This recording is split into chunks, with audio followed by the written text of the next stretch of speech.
Even an old pair of shoes would be enough. Annie tried to keep her voice calm.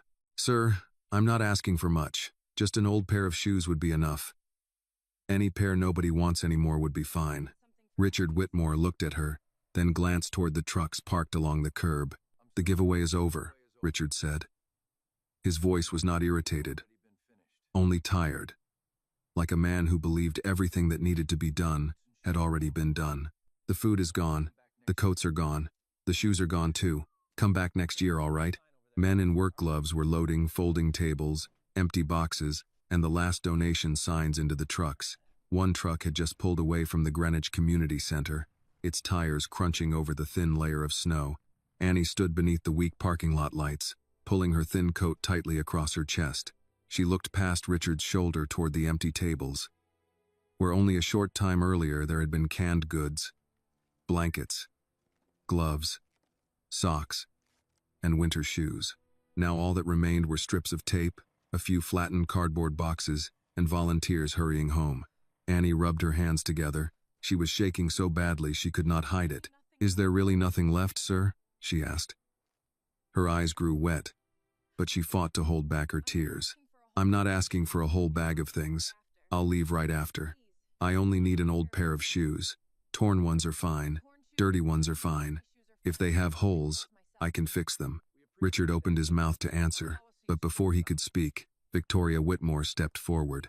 She stood near the black SUV, wearing a pale wool coat, looking at Annie with the irritation of someone staring at a stain that had just appeared on a freshly cleaned floor. Her lips pressed into a hard line. He already told you to come back next year, Victoria snapped. Good grief, this girl is stubborn. Annie flinched and tightened her grip on the strap of her canvas bag. I'm sorry, ma'am, I didn't mean to. You heard him, Victoria cut in, stepping closer. The event is over. People like you always show up when everything is finished. When the cameras are off. When there is no one left to check whether the story you are telling is even true. Richard frowned. Victoria, but she had already moved close to Annie. Her hand pressed hard against Annie's shoulder, shoving her backward. Annie lost her balance. Her bare feet slipped on the icy edge of the curb, and she dropped to one knee with a small cry she tried to swallow. Her canvas bag slipped from her hand. A folded work apron, a bus ticket, and a small plastic bottle of pain relievers spilled into the snow. For a moment, no one moved. Then a woman standing near the last donation truck cried out, "Did she just push that girl?" Another volunteer, an older man wearing a red scarf, turned sharply. I saw it. Poor thing was only asking for an old pair of shoes. She wasn't asking for money, someone else said. Just shoes. Annie's face burned. She quickly reached for her things, her hands trembling as she picked up the bus ticket before the snow could. I'm sorry, Annie said, her voice weak. I'll go. I'll leave right now. She tried to stand, but immediately winced. One foot came down on a patch of salted ice, and a sharp pain shot up into her ankle. She pressed her lips together, fighting not to cry again. Richard's gaze slowly dropped. Only then did he see the full truth. Annie was barefoot, no sneakers, no socks, nothing at all between her skin and the frozen pavement. Her feet had darkened from the cold. Her toes were stiff and curled. Thin cuts marked her heels where the rough ground had scraped the skin. A faint red streak appeared near the place where she had just slipped. Richard stood frozen. Where are your shoes? He asked. Annie held the bag against her chest, her eyes lowered. I don't have any, sir. You came here like this? I had to. From where? From the laundromat on East Putnam. Then I took the bus. After that, I walked from the stop. She pulled her coat tighter around herself, as if that could somehow hide her feet. I thought I would get here before the giveaway closed. Victoria drew in a sharp breath. And now we are supposed to believe you walked barefoot in December weather? Annie looked up at her. You don't have to believe me, ma'am, she said. I only asked because I truly didn't know where else to go. Those words silenced the small group gathered near the truck. Richard suddenly remembered his own speech from less than 2 hours earlier. No one should be left behind this winter. All those beautiful words now felt like a door slammed shut in the face of the girl standing before him. Samuel, Richard called. His driver, Samuel Reed, lifted his head from beside the SUV. Yes, sir? Open the back door. Victoria immediately stepped in front of him. Absolutely not. Richard's voice remained calm. Move aside, Victoria. She looked at him in irritation. For a stranger? For a human being. Samuel opened the rear door of the SUV. Richard leaned inside and pulled out a pair of sneakers he usually kept for morning walks whenever he stayed in town. They were old, but sturdy, warm, and far too large for Annie. He brought them back and set them down in the snow in front of her. Annie looked at the shoes, then at him. Her lips trembled. "Sir, those are your shoes. They are yours now." She shook her head, ashamed that the gift was far more than she had dared to ask for. "I only asked for something nobody needed anymore. I don't need them anymore."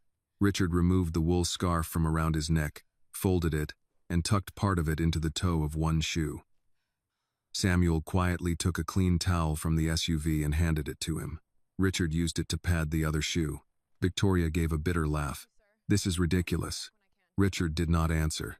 Annie slipped her frozen foot into the first shoe. She winced as the warmth touched the cracks in her skin. Then she put on the second one. The shoes looked strange on her feet, too large and too heavy. But when she stood, the freezing pavement no longer touched her skin.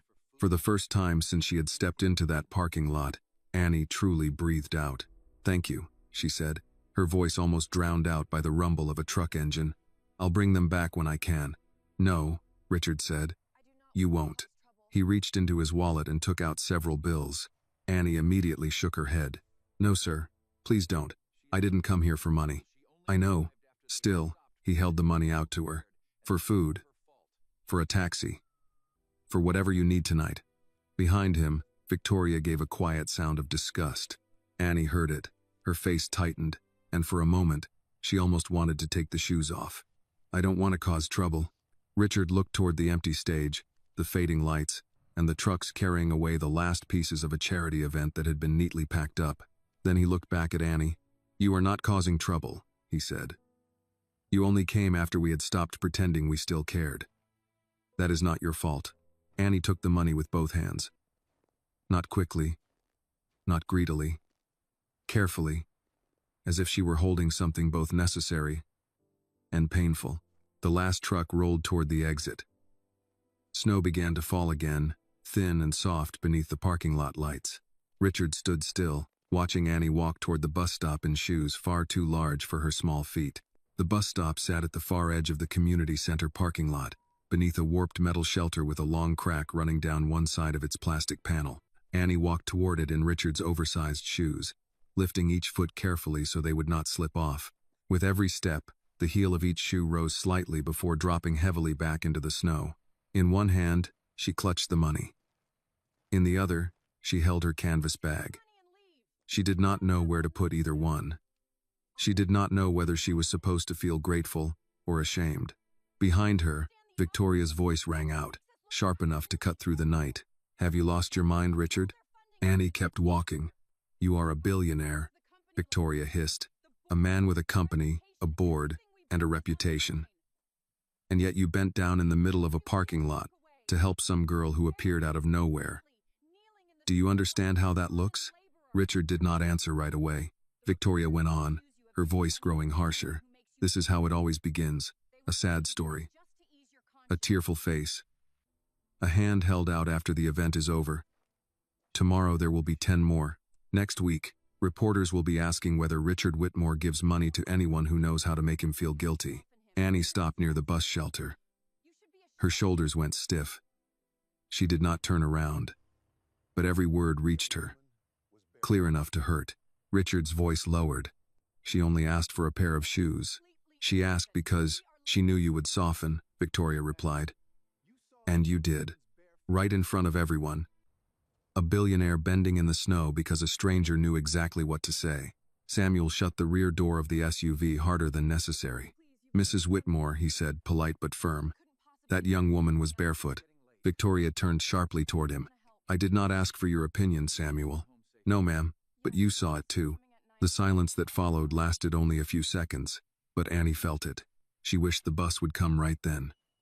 She wished she could disappear into its warmth, sit in the back row, hide the shoes beneath the seat, and stop hearing wealthy people argue over whether her pain was real. Richard walked toward the shelter.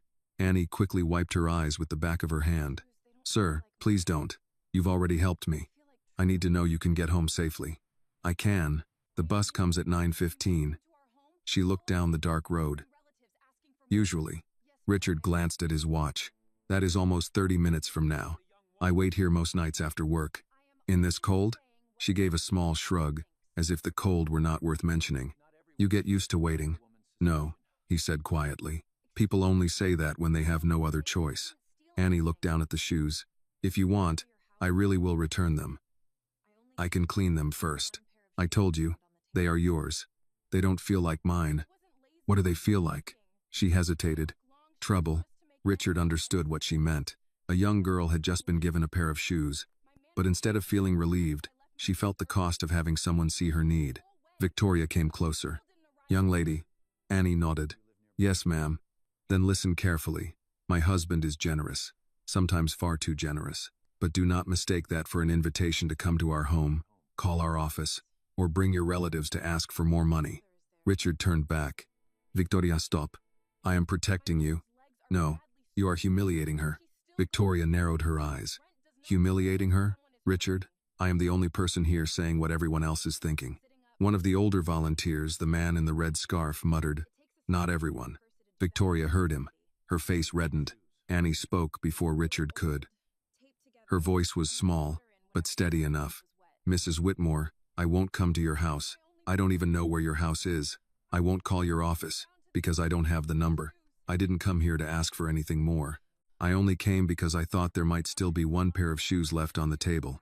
Victoria opened her mouth, then closed it again. Annie continued. This time, the hurt showed clearly.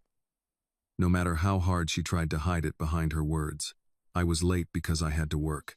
Not because I overslept. Not because I was being lazy. I tried to get here before the giveaway ended. But my manager said, if I left my shift, I shouldn't come back tomorrow. So I stayed. Then I ran, but I still didn't make it in time. Richard looked back toward the empty tables. Where do you live? He asked. Annie immediately tensed. Bridgeport. That is a long way from here. I know. Who is waiting for you at home?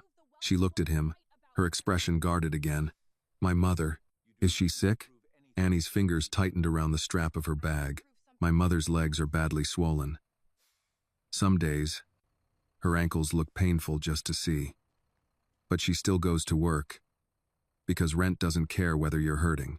The older volunteer in the red scarf lowered his head. Richard asked more gently. What does your mother do? She takes care of elderly people, mostly in nursing homes. She helps them sit up, bathe, eat, and use the bathroom.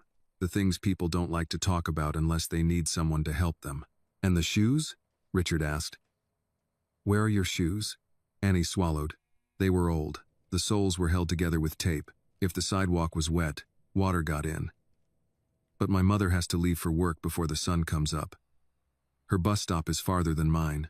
She can't walk that far without shoes. So you gave them to her. She doesn't know, Annie's voice caught.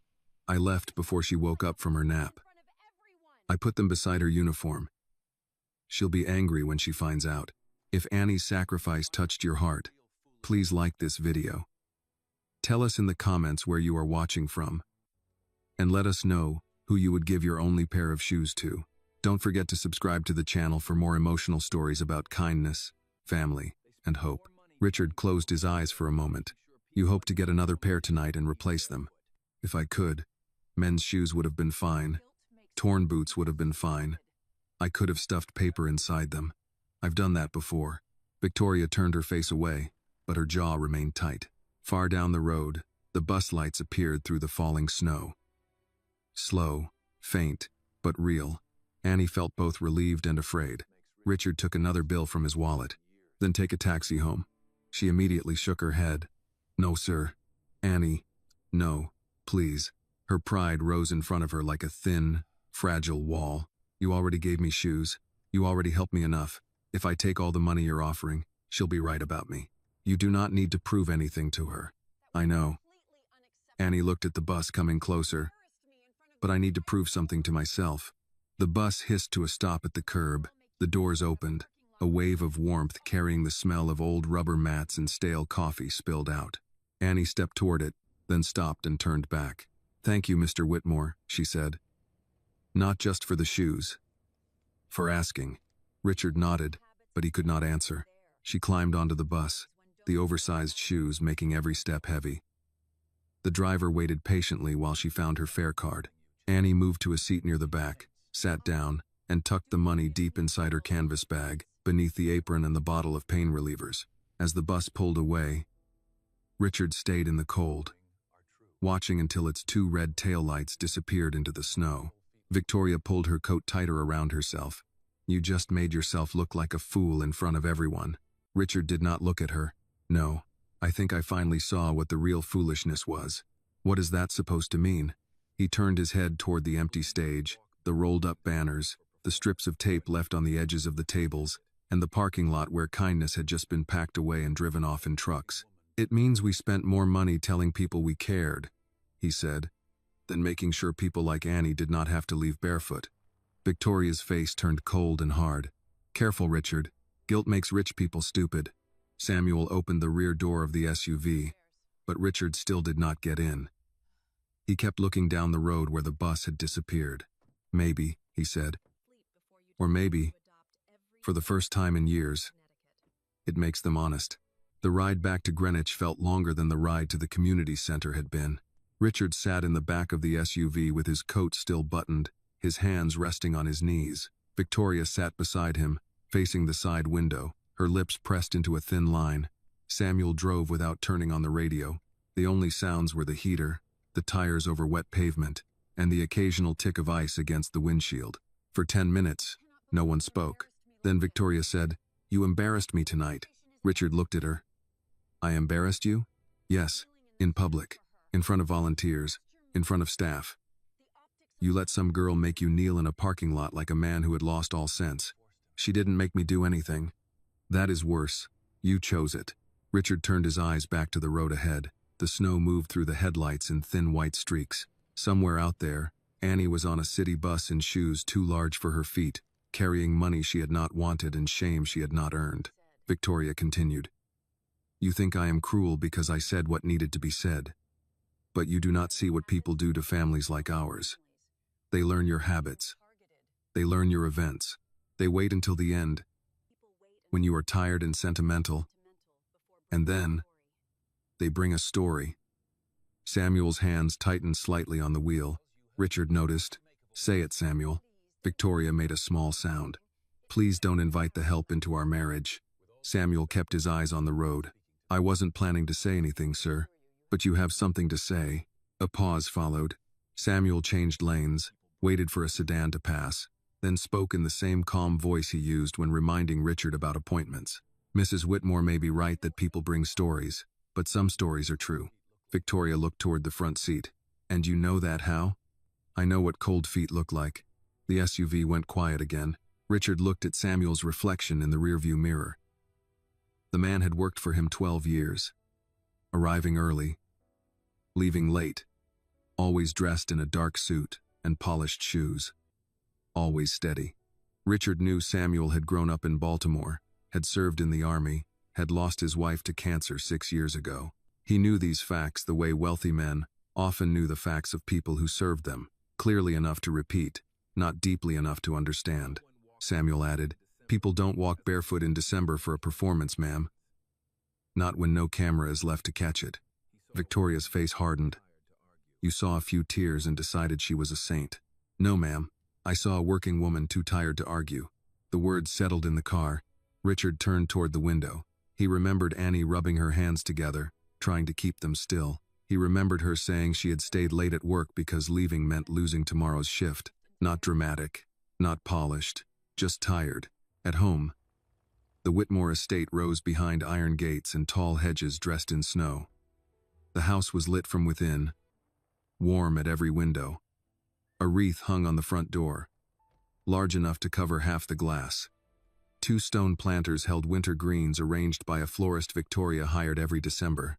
The garage opened, and Samuel pulled in beside Victoria's white Range Rover and Richard's black sedan. No one moved right away. Victoria unbuckled first. "I'm going upstairs. I suggest you sleep before you decide to adopt every sad story in Connecticut." Richard stepped out without answering. Inside, the house smelled of cedar, polish, and the dinner their cook had prepared before leaving for the night. In the dining room, food remained on the long table from a donor reception held before the charity drive. Roasted chicken carved but barely touched.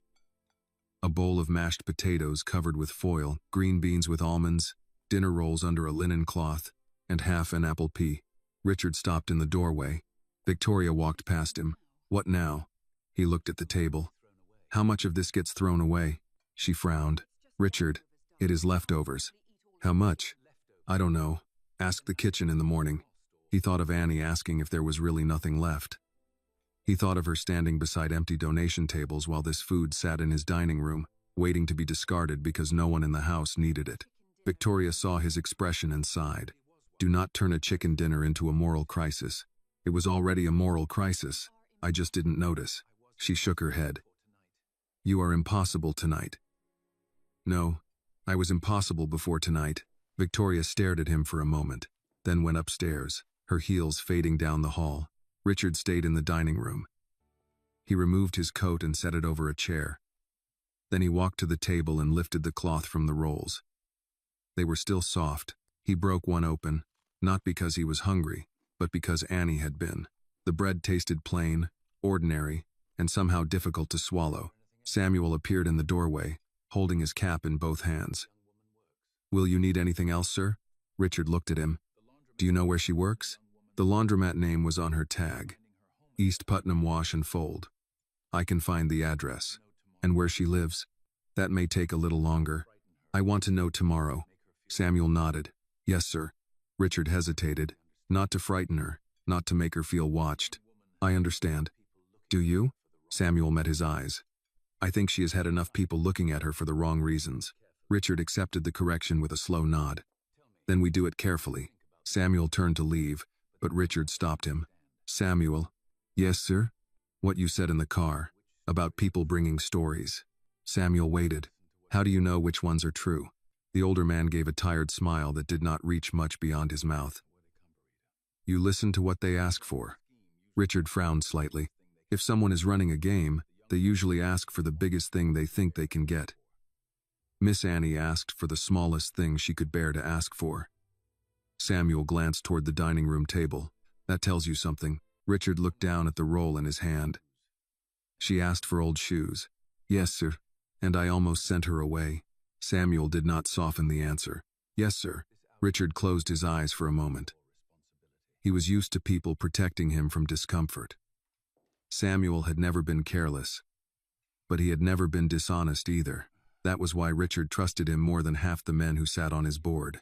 Find her tomorrow, Richard said, and have Mrs. Alvarez pack this food before it spoils. If there are shelters still open tonight, send it. I'll take care of it. After Samuel left, Richard went to his office. The room was lined with awards, framed magazine covers, photographs from charity galas, hospital openings, ribbon cuttings, and holiday drives from years past. In nearly every picture, he was smiling beside someone holding a donated item. A coat, a blanket, a box of groceries, a ceremonial check large enough for cameras to read. He turned on the desk lamp and opened his laptop. News coverage from the evening was already online. One local station had posted a short segment. Billionaire philanthropist Richard Whitmore hosts annual Warm Steps Christmas Drive. The video showed him on stage, speaking in a warm, practiced tone.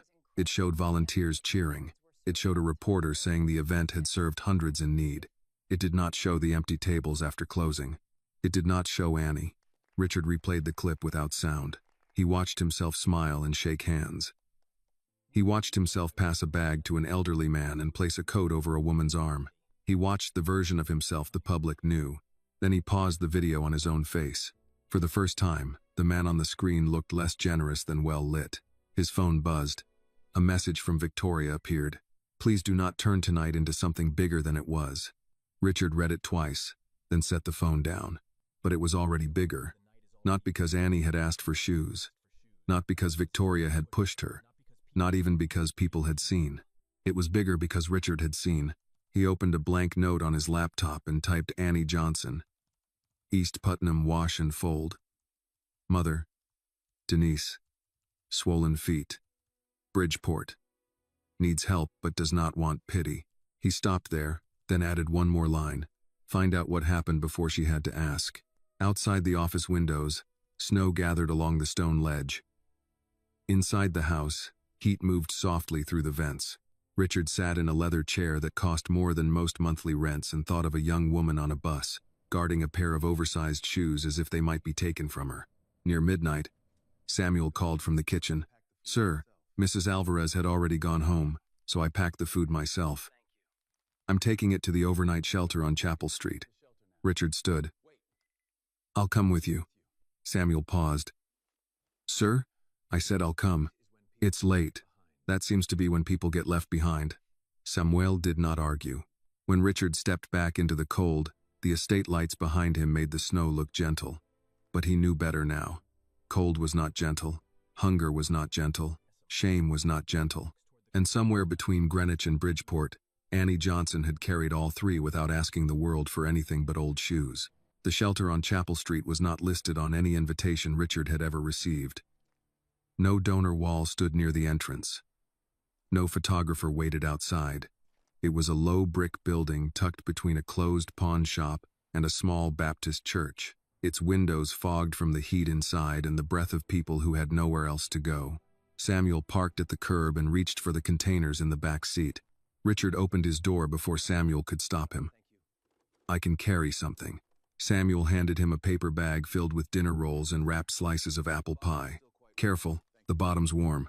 Inside, the air smelled of coffee, damp coats, and floor cleaner. A woman at the front desk looked up from a clipboard.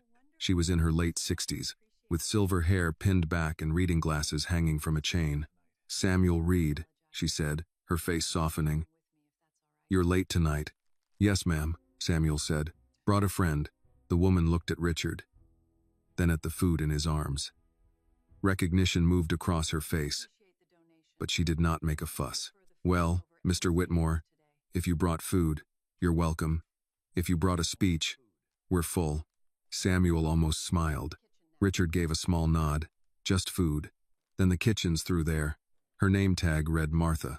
She led them past a room where men and women sat at folding tables with paper cups of coffee. Some were eating quietly. Some rested with their coats still on, as if ready to leave at any moment. An older man in a Navy veteran's cap lifted his eyes to Richard, then looked away. A woman with swollen hands wrapped both palms around her cup, taking warmth before taking a sip. Richard placed the bag on the kitchen counter. Samuel set down containers of chicken, potatoes, green beans, and pie. Martha opened one, checked it, and called to a volunteer. Heat this up, and put the rolls out before folks start thinking we're hiding the good stuff. She turned back to Richard. Thank you. The words were plain. No praise, no ceremony. Richard found he preferred it. Do you see many people come in after events like mine? He asked. Martha removed the foil from another container. After holiday drives? All the time. After they're over? That's when most working poor can get there. She said it without accusation, which made it worse. Day shift, night shift, 2 buses, bad weather. Folks don't live by event schedules, they live by work schedules. Richard looked toward the tables. A young woman came to mind tonight, Annie Johnson. Martha's hands paused over the foil. Black girl? 18 or so? Works at the laundromat? You know her? I know of her. Her mother, Denise, used to help here before her leg got bad. Quiet woman. Never wanted anything free if she could scrub a pot or fold towels in exchange. Samuel glanced at Richard. Richard felt the name settle heavier now that someone else had spoken it with respect. Annie came after we closed. Martha looked him over, reading more than he wanted read. And? She was barefoot. Martha closed the container slowly. Lord, she said her mother had the shoes. That sounds like Annie. Martha leaned one hip against the counter. That girl would give away the last match in a snowstorm and apologize for the smoke. Richard had no answer. Martha softened a little. People like Annie don't ask because asking is easy. They ask when the wall is right at their back. Do you know where she lives? Martha studied him. Why? I want to help. That can mean a lot of things from a man like you. Richard accepted that. I want to apologize first. Then I want to ask what they need. Ask, Martha repeated. That's better than arriving with a plan. Samuel spoke then. We'll be careful. Martha looked at him and nodded, trusting Samuel more quickly than Richard. I can't hand out addresses, but I can tell you Denise was staying at the Maple Court Apartments last I heard. Building C. If they're still there, you'll find them. If you go, don't bring cameras, don't bring a crowd, and don't walk in like a man inspecting damage after a storm. I won't. Martha held his eyes. Mr. Whitmore, old folks in this place know your name. Some bless you, some curse you. Most don't know what to do with you. If you want to be useful when nobody's clapping. Richard thought of Annie under the parking lot light. I'm beginning to understand that. No, Martha said, not unkindly. You're beginning to notice it. Understanding takes longer. They stayed until the food was served. Richard did not give a speech. He stood near the kitchen door and watched people receive what had nearly been thrown away. A man thanked Samuel by name. A woman asked whether there was any pie left for her friend who could not stand in line. Martha wrapped a piece and told her to take 2. On the drive home, Richard did not sit in the back. He sat beside Samuel. Maple Court Apartments, he said. I'll confirm in the morning. No, we go in the morning. Samuel kept his eyes on the road. Yes, sir.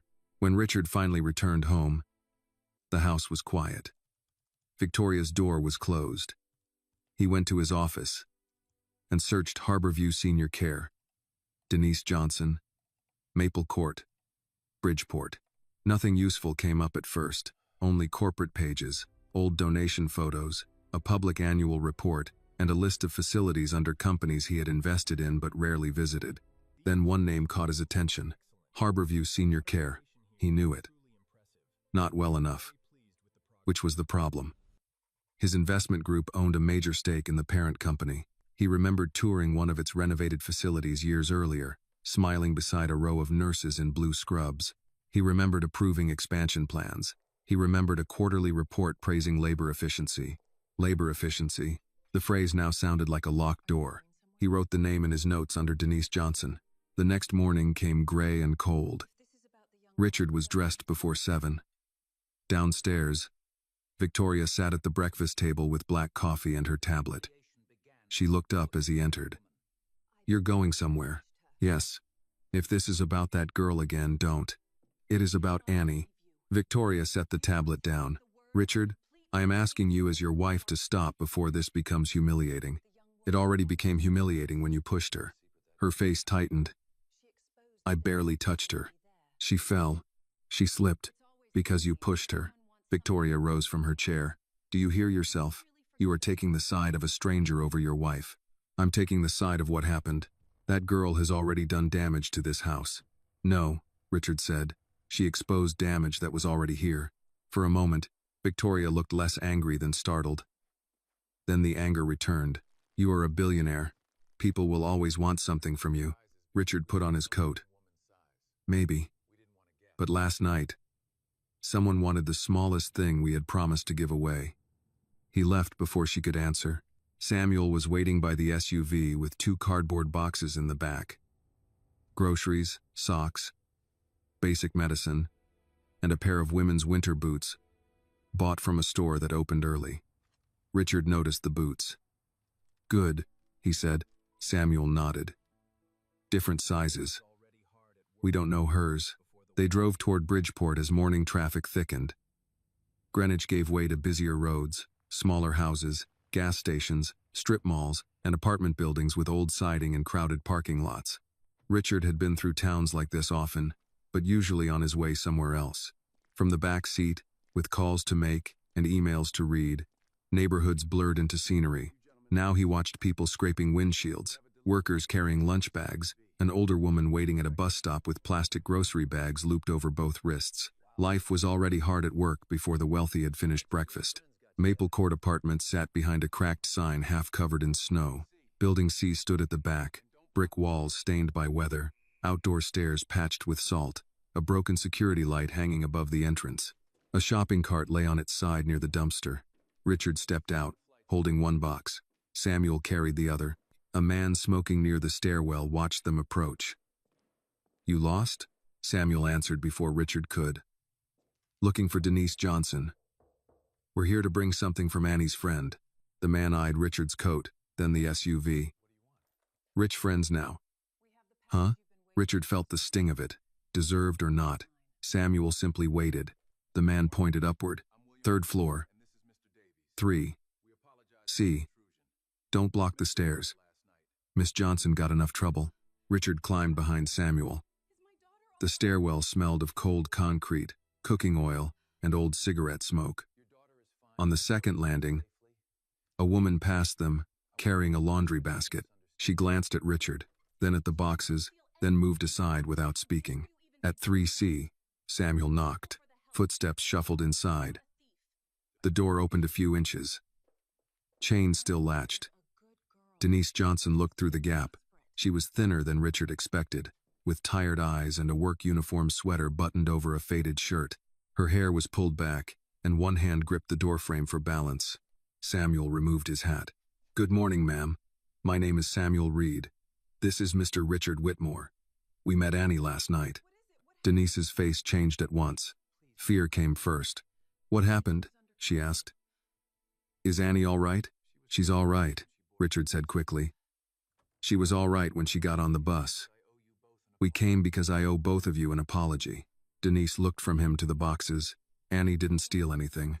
The words hit Richard harder than accusation would have. "I know," he said. "She didn't. She's a good girl. If she asked you for something, she must have been desperate. I know that too." Denise closed her eyes for a second. The chain rattled as she unlatched it. "Then you'd better come in before the neighbors decide my business for me."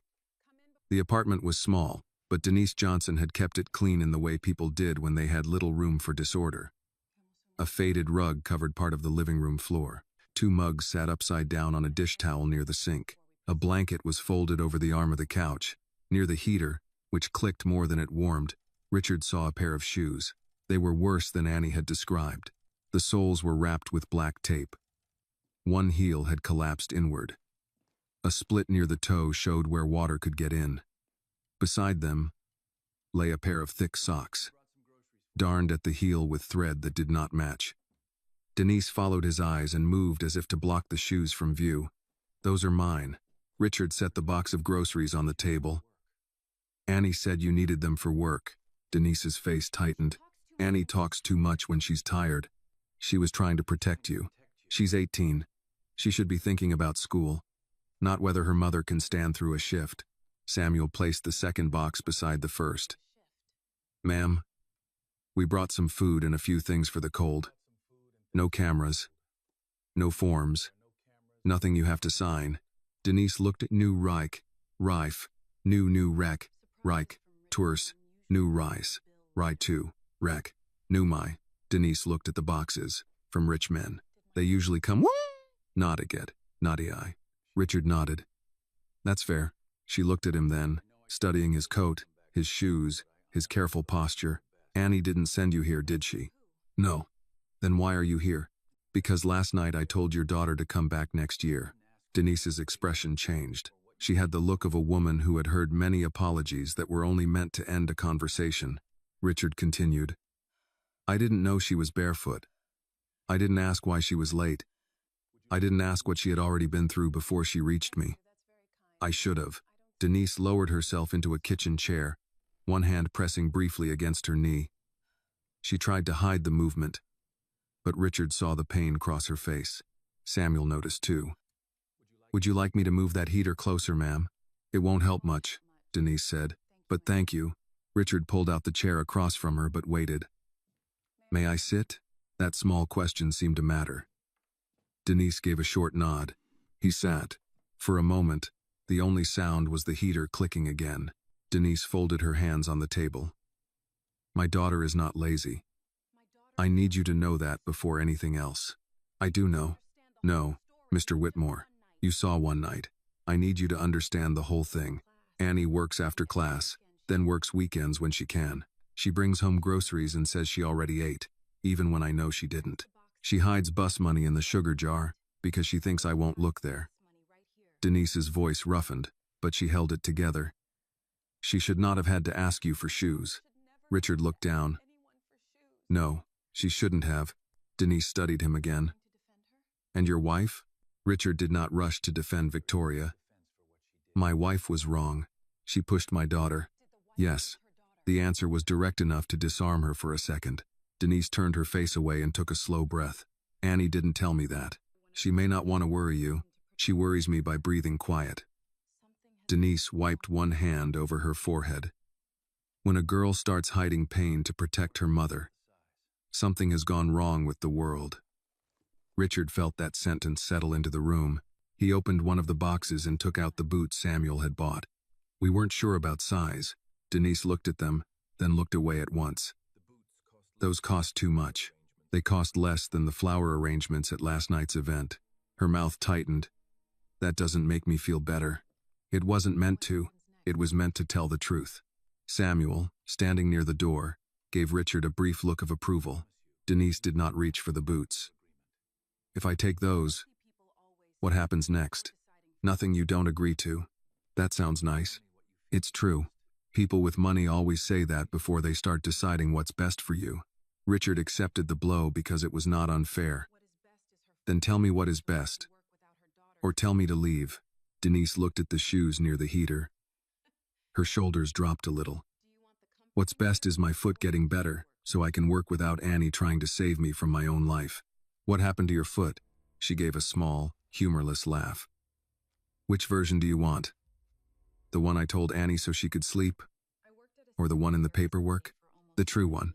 Denise leaned forward and reached for a folder on the chair beside her. It was thin, bent at the corners, held together by a rubber band. She slid it across the table. I worked at Harborview Senior Care for almost 9 years. Mostly morning shifts, sometimes nights when they were short. One February, Mrs. Callahan slipped in the bathroom. She was 87, sweet woman, scared of falling. I caught her before she hit the tile, but all her weight came down on my leg. I felt something tear. Richard opened the folder. Inside were copies of medical forms, a workers' compensation notice, appointment summaries, and a letter printed on company stationery. Denise tapped the letter. They said it was pre-existing swelling. Said there wasn't enough evidence it happened during work. Said I should have reported it sooner, even though I reported it that same morning. Richard read the company name at the top, Harborview Senior Care. His chest tightened. He knew the logo. He knew the parent company. He knew the quarterly reports. How long ago? He asked. 8 months. And they denied your claim? They denied it. Then cut my hours because I couldn't lift like before. Then my rent fell behind. Then Annie picked up more work. Denise's voice stayed level, which made it worse. That is how a woman ends up wearing shoes held together by tape while her daughter walks across town with nothing on her feet. Richard read the letter again. The language was tidy and empty. Insufficient documentation, prior condition, liability, not established. He had seen phrases like that in reports. He had approved budgets built around phrases like that. Mr. Whitmore, Denise said. Why does that name mean something to you? Samuel shifted near the door. Richard closed the folder carefully. Because my investment group holds a major stake in Harborview. Denise went still. The apartment seemed colder. So, she said slowly, my daughter asked for shoes from the man making money off the place that took mine away. Richard did not defend himself. He could not. I didn't know, he said. Denise's eyes hardened. That must be peaceful. The words struck with precision. Richard looked at the folder under his hand. You're right. I don't need you to feel bad at my table. No. You need the claim reopened, your medical bills reviewed, and the people who denied this to explain themselves. Denise gave a tired smile. People like me don't get explanations. We get envelopes. This time you'll get both. She did not trust him. He could see that. Trust would have been too easy. And Denise Johnson had not lived an easy life. The front door opened before anyone could speak again. Annie stepped in wearing Richard's oversized shoes. Her work coat still buttoned. Her face pale from the cold. She stopped when she saw them around the table. The boxes. The folder in Richard's hand. Her eyes moved to her mother. Mama, she said, fear rising in her voice. What did I do? Denise stood too quickly and winced. Nothing, baby. Annie looked at Richard. Did I get her in trouble? Richard rose from the chair. No, Annie. You may have gotten her out of it. Annie did not understand. She looked from him to the Harborview letter, then down at the shoes on her feet. Shame returned to her face, fast and familiar. I can give them back, she said, if that's why you came. Denise crossed the room and took her daughter's hands. No, nobody is taking your shoes. Richard looked at the folder, then at Annie. Your mother was hurt at work, he said. And the company responsible may have failed her. Annie's eyes filled, but she did not let the tears fall. We already tried. They said no. I know. People like them always say no. Richard held her gaze. Then I need to find out who taught them they could. Richard left Maple Court with Denise's folder on his lap and a silence in the SUV that felt different from the night before. It was no longer the silence of shock. It was the silence of a man counting the distance between what he had believed about himself and what his name had paid for. Samuel drove toward Greenwich, one hand steady on the wheel. You want to go home first, sir? No, the office. It's early. Then they'll have fewer excuses prepared. Samuel nodded and changed lanes. Richard opened the folder again. Denise Johnson's papers were worn from being handled too many times. A doctor's note. A physical therapy referral. She never completed. A denial letter. A second denial. A notice about reduced hours. Each page was clean in language and dirty in consequence. By 8:30, Richard was in the conference room on the 32nd floor of Whitmore Holdings. The room faced Long Island Sound. Though nobody at the table seemed interested in the view, 3 lawyers had been called in, 2 senior executives joined by video. 1 risk officer sat with a tablet, blinking too much. Richard placed Denise's folder in the center of the table. Harborview Senior Care, he said. Denise Johnson. I want the claim reopened today. The general counsel, Paul Madsen, adjusted his glasses. Richard, we need to review the matter before making any commitment. You're reviewing it now. Paul glanced at the others. Workers' compensation decisions are handled through Harborview's claims administrator. Whitmore Holdings is not directly involved in individual cases. Richard leaned forward. My money is directly involved. My board seat is directly involved. My signature is on the expansion documents that praised reduced labor costs. Don't explain distance to me, like it washes my hands. No one spoke for a moment. The risk officer, a woman named Karen Liu, cleared her throat. I pulled the preliminary file while you were on your way. The denial appears to have followed procedure. Procedure failed her. Procedure protects the company from fraudulent claims. Richard tapped the folder. Does Denise Johnson look fraudulent to you? Karen did not answer. Paul spoke carefully. We all sympathize with Miss Johnson, but one emotional case can create exposure. If we reopen this without cause, we invite every former employee with a complaint to demand reconsideration. Maybe they should. The sentence went through the room like a draft under a door. One executive on the screen, Mark Ellison, leaned closer to his camera. He ran operations for several Harborview facilities and had the practiced calm of a man who had survived many meetings by sounding reasonable. Richard, I respect your concern, but we can't run a healthcare business on sentiment. You run a caregiving business, Richard said. Try saying that first. Mark paused. Caregiving still has margins. And people. Of course. Then why does this file call Denise a claimant 17 times and a caregiver not once? Paul shifted in his chair. Language in legal documents is standardized. So is neglect, apparently. The door opened before Paul could respond. Victoria entered without knocking. Dressed for the day in a dark suit, her phone in one hand. She looked at the folder, then at Richard. I heard you called an emergency meeting. Richard's expression did not change. I did. About the girl. About her mother. Victoria looked around the room, then gave a tight smile. Everyone. Forgive my husband. He had a difficult evening, and seems determined to turn a parking lot incident into corporate policy. Richard stood. This meeting isn't yours. It becomes mine when you risk our reputation before breakfast. Paul looked down at his notes. Karen stared at her tablet. The executives on the screen stayed very still. Victoria moved to the table and placed both hands on the back of a chair. Richard, you are a billionaire. People will come at you through whatever door you leave open. Last night it was old shoes. Today it is a claim file. Tomorrow it will be a lawsuit, a protest, a camera crew in our driveway. Maybe the driveway could use cameras pointed at the right thing for once. Her eyes narrowed. Do not get clever with me. I am trying to protect you. No. You're trying to protect the version of me that looks good beside you. The room tightened. Victoria lowered her voice. Careful. Richard turned back to the table. Karen. I want every injury claim denied by Harborview in the last 5 years. Sorted by facility, job title, race if recorded, age, and reason for denial. Karen looked startled. That is a significant request. Then start significantly. Paul lifted a hand. Richard, we need to consider privacy issues.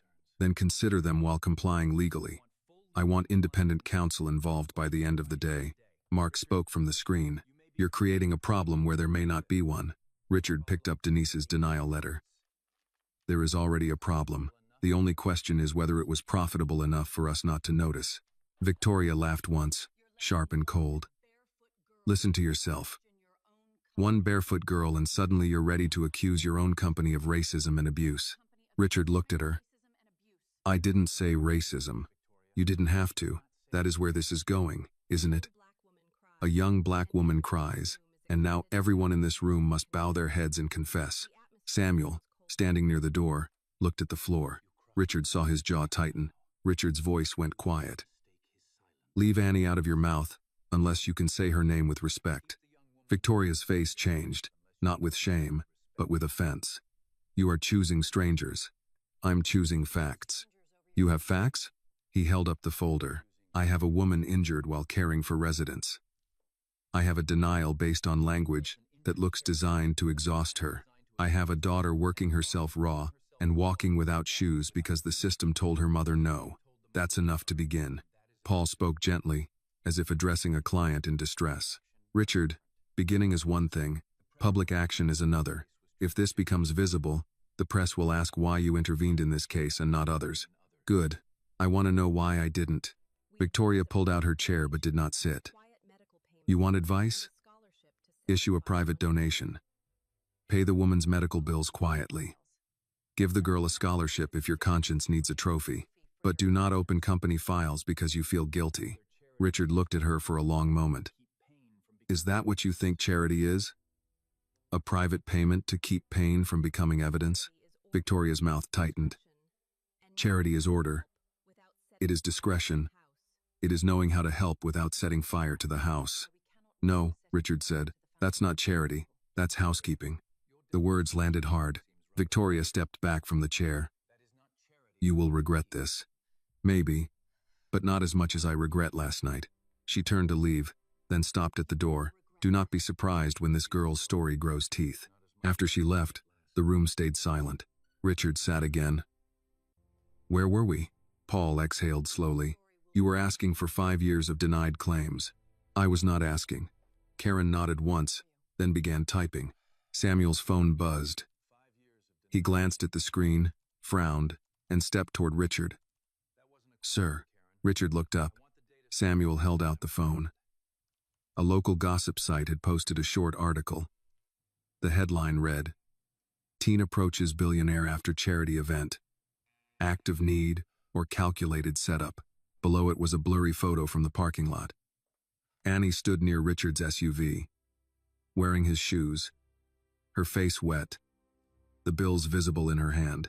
Whoever took the picture had cut out the fall, the bare feet, the empty tables, and Victoria's shove. Richard felt heat rise in his face. Paul leaned over, saw the headline, and muttered, That was fast. Karen whispered, Oh no. Mark's voice came through the screen. This is exactly why we need a media strategy. Richard read the first lines. A young woman from Bridgeport reportedly approached billionaire philanthropist Richard Whitmore after his annual holiday giveaway had closed, prompting questions about security, cash exchanges, and the vulnerability of high-profile donors. His hand tightened around the phone. She has a name, he said. Nobody answered. Richard looked at Samuel. Find out who published this and who sent the photo. Samuel nodded. Yes, sir, Paul said. Richard, Do not respond emotionally. We need to craft a statement. Yes, Richard said, standing. Here's the statement. Annie Johnson asked for old shoes after finishing work. She was barefoot in December. Anyone implying otherwise should be ashamed. Paul looked alarmed. Please don't post that. Richard held the phone out to Samuel. Not yet. The room exhaled. But we are not hiding behind silence, Richard said. Silence is how this happened. By noon, the article had spread. At East Putnam Wash and Fold, Annie saw it on a customer's phone before anyone showed it to her. She was folding white towels near the front counter when two women came in with a basket of clothes and kept looking over at her. One whispered, then turned her screen slightly. Annie saw her own face, the oversized shoes, Richard's hand holding money. The headline blurred for a second. Her manager, Mr. Bell, came from the back room with a stack of receipts. Annie, he said, not unkindly but not softly either, you need to tell me if this is going to bring trouble to my shop. I didn't call anybody, she said. I'm not saying you did. I'm saying people are already asking. A man waiting for dry cleaning gave a low laugh. Must be nice. Cry to a billionaire and get paid. Annie kept folding the towel. She folded one corner to the other, smoothed it flat, stacked it on the pile. Her hands moved because stopping would mean feeling everything. I was working last night, she said. The man shrugged. So are the rest of us. Annie looked at him then. Then I hope if you ever have to ask for help, nobody takes your worst minute and sells it as a headline. The shop went quiet. Mr. Bell looked away first. Just finished the towels. Annie nodded and returned to work. She did not cry. Not there. Not where people could make that part of the story too. But in the small restroom behind the washers, she locked the door, sat on the closed toilet lid, and covered her mouth with both hands. The shoes Richard had given her rested heavy on the tile floor. They were warm. They were useful. They were also the reason strangers now thought they knew her. Her phone buzzed with a message from her mother. Baby, are you okay? Annie typed yes, erased it, typed I'm fine, erased that too. Finally she wrote, I'm working, don't worry. Then she put the phone away, washed her face, and went back out before anyone could say she had been hiding. By the time Annie's shift ended, the article had reached people who had never heard her name before breakfast and felt entitled to an opinion by supper. She walked home from the bus stop in Richard's shoes, carrying a paper bag with eggs, a can of tomato soup, and the cheapest loaf of wheat bread at the corner store. The shoes were still too large. Each step made a soft scrape against the sidewalk. She had stuffed newspaper into the toes during her lunch break, but the paper had shifted, and now one heel kept lifting. A group of teenagers near the convenience store noticed. Those your daddy's shoes? One of them called. Annie kept walking. Another voice said, No, man. Those are Billionaire shoes. Laughter followed her to the corner. She did not turn. She had learned young that looking back gave people permission to think they had reached you. At Maple Court, the stairwell light on the second floor was out again. Annie climbed by memory, one hand on the railing, the grocery bag held close. Outside 3C, she paused, took a breath, and arranged her face before opening the door. Denise was at the kitchen table with her bad foot propped on a chair, a towel wrapped around her ankle. The boots Richard had brought sat unopened beside the wall. Annie saw them and stopped. You didn't try them on? Denise looked up from the bill in her hand. I was waiting for you. Mama, don't mama me. I'm not putting on shoes from a man whose wife pushed my daughter until I hear you say you're all right. Annie placed the groceries on the counter. I'm all right. Denise gave her a long look. Say it better. Annie pressed her lips together, then busied herself with the groceries. Eggs into the fridge. Bread on the counter. Soup near the stove. People saw the article. I know. At work too. Denise's face tightened. What did they say? Nothing worth repeating. That means it hurt. Annie opened the cabinet too hard, and the handle knocked against the wall. Everything hurts right now. Denise said nothing. She let the sentence sit between them. Annie turned, and the control she had held all day cracked. I only asked for shoes. That's it. I didn't ask to be on a website. I didn't ask for people to look at me like I had a plan. I was late because I was folding sheets. I was cold because I gave you the only pair we had. And now strangers think they know what kind of woman I am. Denise reached across the table. Come here. Annie shook her head. If I come over there, I'll cry. Then come cry. That broke her more than the insults had. Annie crossed the room and sat in the chair beside her mother. Denise pulled her close, and Annie bent forward, trying to make no sound. She failed. I should have never gone, Annie said into her mother's shoulder. Yes, you should have. No, look what happened. You went because we needed help. I made us look poor. Denise took Annie's face in both hands, careful but firm. We are poor. That is not the shame. The shame is people acting like poverty is proof of bad character. Annie wiped her cheek. Mrs. Whitmore thinks I'm trying to take something. Mrs. Whitmore has probably never had to choose between medicine and bus fare. Her thoughts are expensive and useless. Despite herself, Annie let out a small breath that almost became a laugh. Denise nodded toward the boots. Help me try those on. Annie knelt and opened the box. The boots were dark brown, plain, warm, with soft lining and thick soles. They were not fancy. They were the kind of boots made for standing at bus stops before dawn. Denise slid one foot in and winced. Too tight? Annie asked. No, just been a long time since something fit right. Annie tied the laces gently. She did the second boot, then sat back on her heels. For the first time all day, something in her chest loosened. Denise stood carefully, holding the table. She took one step, then another. Not easy, but better. Annie covered her mouth. Mama, Denise looked down at the boots, then at her daughter. Don't you dare cry over shoes twice in one day. We have limits in this house. Annie laughed through the tears anyway. A knock came at the door. Both women went quiet. Annie rose. Are you expecting somebody? No. Another knock, louder this time. Denise motioned for Annie to stay back, then went to the door and looked through the peephole. Her shoulders dropped slightly. It's Mr. Reed. She opened the door with the chain on. Samuel stood in the hall, hat in hand. Evening, ma'am. Miss Annie. Annie's stomach tightened. Did Mr. Whitmore send you? He asked me to check that you both got home safe. I also brought something, if you'll allow it. Denise did not remove the chain. Something like what? Samuel lifted a small paper bag. No money, no cameras, just dinner from Martha at the Chapel Street shelter. She said Denise Johnson once washed every pot in her kitchen after Thanksgiving and still refused a ride home.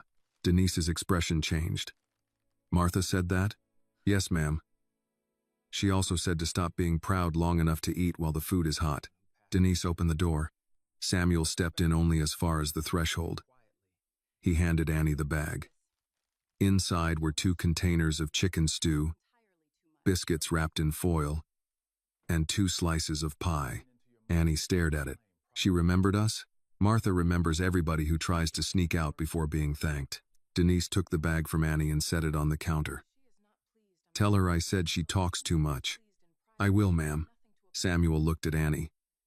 Mr. Whitmore also wanted you to know he is looking into your mother's claim. Properly. Not as a favor. As a matter that should have been handled right. Annie folded her arms. And Mrs. Whitmore? Samuel's face remained calm.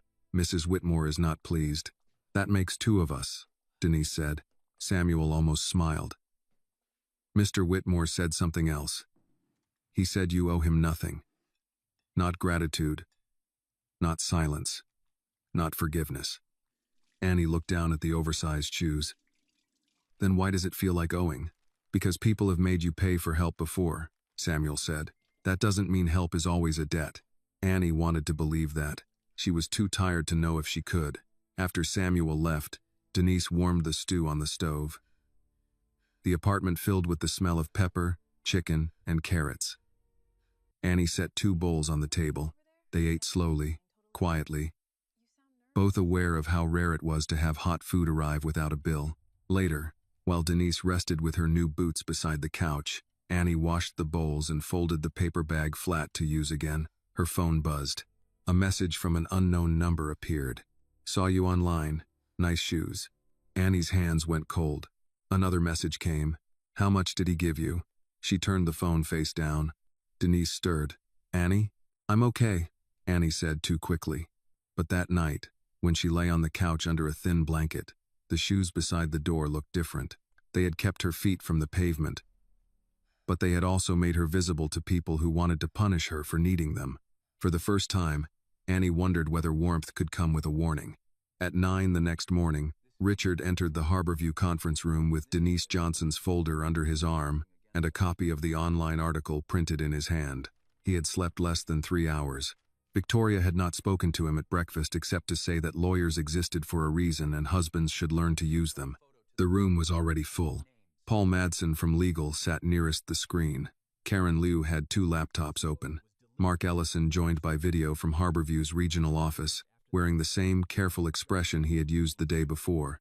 2 other executives had been added overnight. A human resources director named Elaine Porter, and a claims supervisor named Frank Bellamy, a square-faced man who kept clearing his throat before anyone spoke to him. Richard placed the printed article on the table. "Before we discuss claims," he said, "who sent this photo?" No one answered. Richard looked around the room. A young woman was photographed in a private moment after one of our charity events. The picture was cropped to make her look like she was taking money from me in a parking lot. Someone gave that to a gossip site. Paul folded his hands. "We don't know that anyone connected to us did it." "Then find out who did. We can ask our communications team to monitor." "Not monitor. Find out." Victoria entered then, as if she had been waiting for the right moment. She wore a dark dress and carried her phone like evidence. "Richard, perhaps before we hunt ghosts, we should admit the obvious. You handed cash to a young woman in public. People saw it. That is not a conspiracy." Richard turned to her. "She was pushed. She fell. She was barefoot. None of that made it into the story." Victoria's eyes sharpened. "Because the world is not required to publish your preferred version." "No, but I am required to tell the truth when a lie benefits me." Mark Ellison leaned toward his camera. "Richard, the article is unfortunate, but our larger issue is your request for 5 years of denied injury claims. That kind of review could trigger regulatory questions." "Good." Elaine Porter shifted in her chair. "Good? If regulators have questions, maybe we should have had them first." Frank Bellamy finally spoke. "With respect, Mr. Whitmore, injury claims get denied every day. That doesn't mean anyone did anything wrong." Richard opened Denise's folder. "Walk me through this one." Frank glanced at Paul. Richard noticed. "Don't look at him. I asked you." Frank pulled the file up on his tablet. Denise Johnson, caregiver, Harborview Fairfield facility. Reported lower leg injury after assisting resident in bathroom. Claim reviewed and denied due to insufficient incident documentation and prior swelling complaints. She reported it the same morning. There was no supervisor witness. The resident fell. The resident was assisted before impact. So Denise prevented a fall. Frank blinked. That appears to be the statement. And got hurt doing it. That was her claim.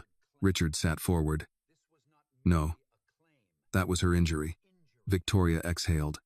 Richard. He did not look at her. Was the resident interviewed? Frank scrolled. Mrs. Callahan had memory issues. Her statement was considered unreliable. Was Denise's doctor contacted? Medical records were reviewed. That is not what I asked. Frank's jaw worked. I don't know. Karen spoke quietly. There are notes here about staffing levels that morning. Richard turned to her. Read them. Karen hesitated. Facility was short 2 aides. Bathroom assistant schedule running behind. Supervisor noted delays due to unexpected absence.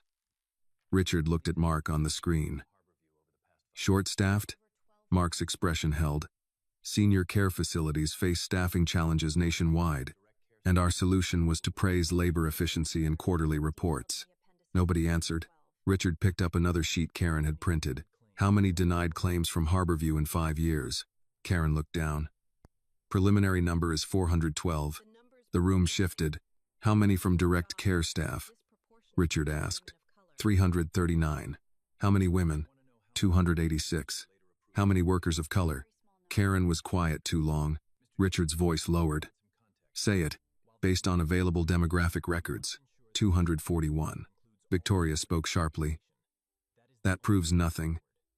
Those jobs are disproportionately held by women of color. The numbers would reflect the workforce. Samuel, standing near the door, said nothing, but Richard felt the weight of his presence. Richard looked at Karen. How many were later approved on appeal? 27. Out of more than 400. Yes, Paul stepped in. Again, we need context. Denials can be valid. Appeals require documentation. Many claimants don't follow through. Richard tapped Denise's file. Maybe because following through costs money they don't have. Elaine Porter said, some employees stop responding, or they go back to work hurt because rent comes due faster than justice. Victoria's patience snapped. There it is again, justice. You are turning a business review into a sermon. Richard turned to her. No. I'm turning a sermon into a business review. I stood on a stage and preached care while companies tied to my name denied it. Mark's voice hardened for the first time. Be careful, Richard. Statements like that can damage all of us. Then consider yourselves warned. Frank pushed back from the table slightly. I followed policy. Who wrote it? Claims policy comes through the administrator, legal review, and corporate guidelines. Who approved corporate guidelines? Paul said. Ultimately, the board. Richard leaned back. There it was. Not one villain hiding in a room. Not one cruel signature. A chain of tidy approvals, each far enough from the injury to feel clean. Victoria softened her tone, but not her message. Richard, listen to me. Pay Denise Johnson. Quietly. Review a few files if you must, but do not open the gates. Once these people believe you can be pressured, they will line up around the block. These people, Richard repeated. Victoria froze. He looked at her for a long moment. You keep saying that. I mean claimants, complainants, people who work in the places that make us money. She looked away first. Karen's second laptop chimed. She read something, then paled. What? Richard asked. The article has been picked up by 2 larger sites. Comments are getting ugly. Samuel's phone buzzed too. He checked it and stepped closer. Sir, Annie received messages last night. Richard's face tightened. From who? Unknown numbers. She told her mother this morning. Mrs. Johnson called me because she didn't know whether to call police. Victoria rolled her eyes. Oh, for heaven's sake. Richard stood so fast his chair scraped the floor. Enough. The room went still. He pointed toward the printed article. This lie has put a working young woman in danger of public harassment. It has humiliated her mother. It has distracted from a claim this company should have handled 8 months ago. And all morning, I've heard more concern for exposure than for the person exposed. Paul rose slightly. Richard, no one wants Miss Johnson harmed. Then stop treating her like a risk category. He turned to Karen. I want an independent review firm hired today. Not tomorrow. Today. Every denied direct care injury claim from Harborview in 5 years. Karen nodded. Elaine, no retaliation against current employees who come forward. Put it in writing. Elaine swallowed. Yes. Frank, preserve every communication tied to Denise Johnson's claim. Frank looked toward Paul again. Richard's voice cut in. Every communication. Yes, Mr. Whitmore. Mark said, you're moving too fast. Richard looked at the screen. No, Mark. Denise Johnson has been waiting 8 months. I'm late. Victoria picked up her purse. You will burn down your own house to warm a stranger. Richard answered without raising his voice. If my house was heated by someone else's pain, maybe it needs to burn. She stared at him, then left the room. No one followed her. After the meeting, Richard remained by the window while the others gathered their notes in silence. Long Island Sound lay gray beyond the glass. He did not feel victorious. He felt older. Samuel came to his side. Mrs. Johnson asked if she should change Annie's number. Yes, Richard said, and get them legal help. Independent, not ours. I know someone. Good. Samuel hesitated. There's more. A few people from the article comments are talking about showing up at the laundromat. Richard turned. Annie's at work? Yes, sir. Then we go there. Samuel's eyes held his. She may not want you walking in. Attention is already the problem. Richard stopped. The instinct to act, to arrive, to fix, pressed against him. Samuel was right. Call Denise, Richard said. Ask what Annie wants. Not what we think she needs. Samuel nodded and stepped away. Richard looked back at Denise's folder on the table. The pages no longer seemed thin. They seemed crowded with everyone who had been reduced to a file, a number, a denial code. By late afternoon, Annie was in the laundromat, folding towels under the hum of dryers, trying not to look at the front window. Every time a car slowed outside, her stomach tightened. Mr.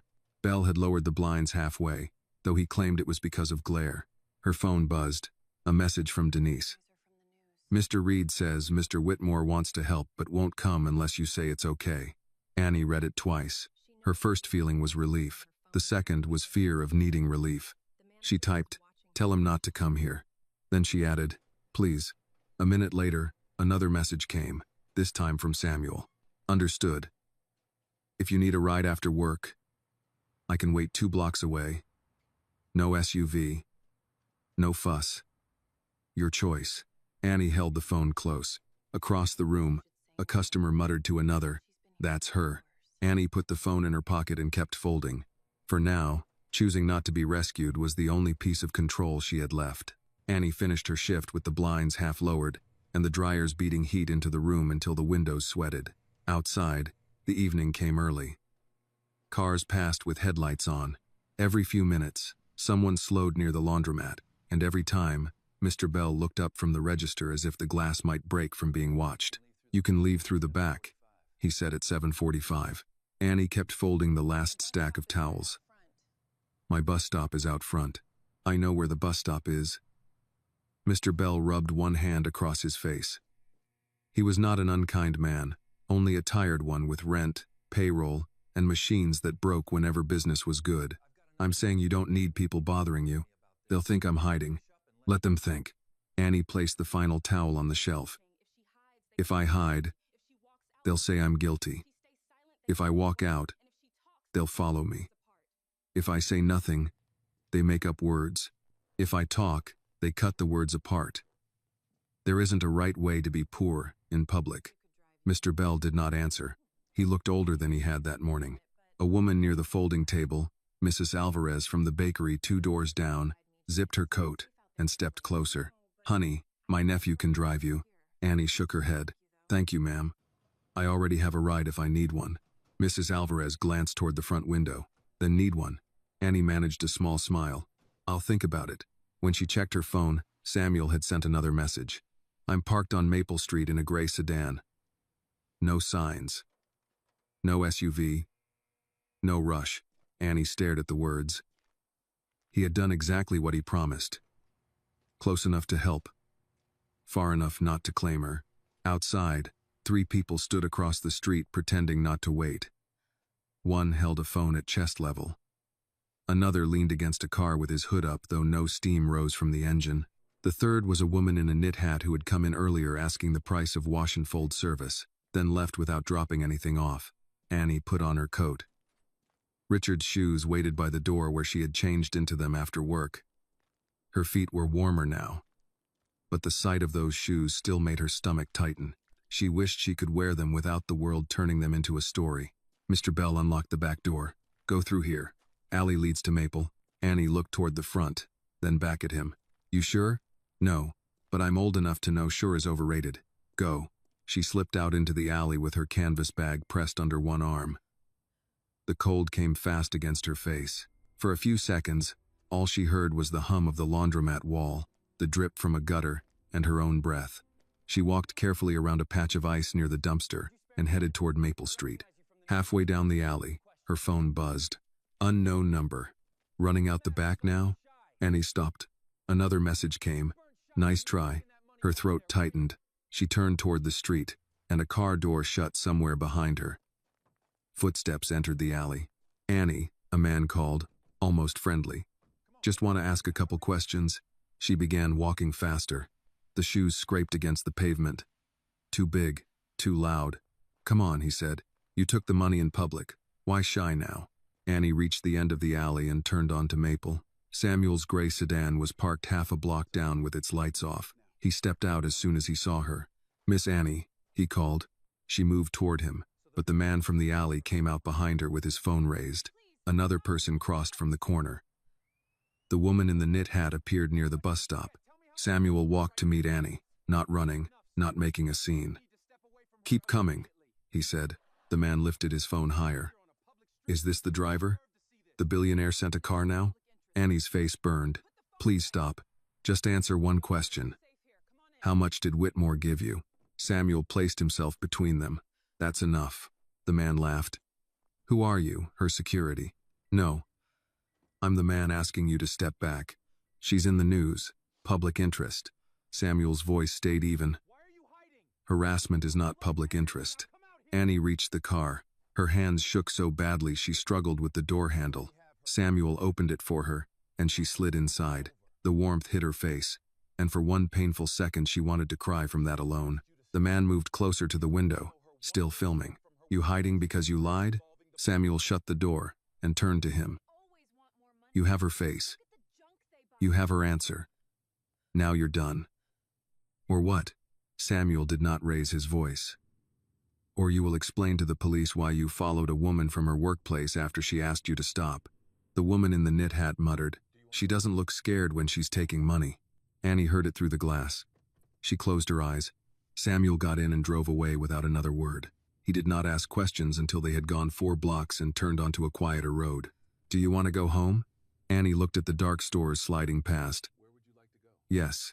Then she thought of the people outside the laundromat, the unknown messages, the way trouble had followed her from work. She pictured someone waiting outside Maple Court, someone asking Denise questions, someone taking a picture of her mother's boots. "No," she said, barely audible. Samuel slowed. "Where would you like to go?" "I don't know." "That's all right." Annie held her bag tighter. "I don't want them near my mother." Samuel nodded once. "Then we don't go straight there." Her phone rang. "Denise." Annie answered quickly. "Mama? Where are you?" "With Mr. Reed." Denise's breath caught, then steadied. "Thank God." "I'm okay." "You don't sound okay." "I'm not hurt." "That is not what I asked." Annie looked out the window. Snow began again, thin and restless under the streetlights. Some people were outside work. Denise was quiet too long. "Come home." "I want to." "But what if they follow?" Samuel said softly. "May I?" Annie put the phone on speaker.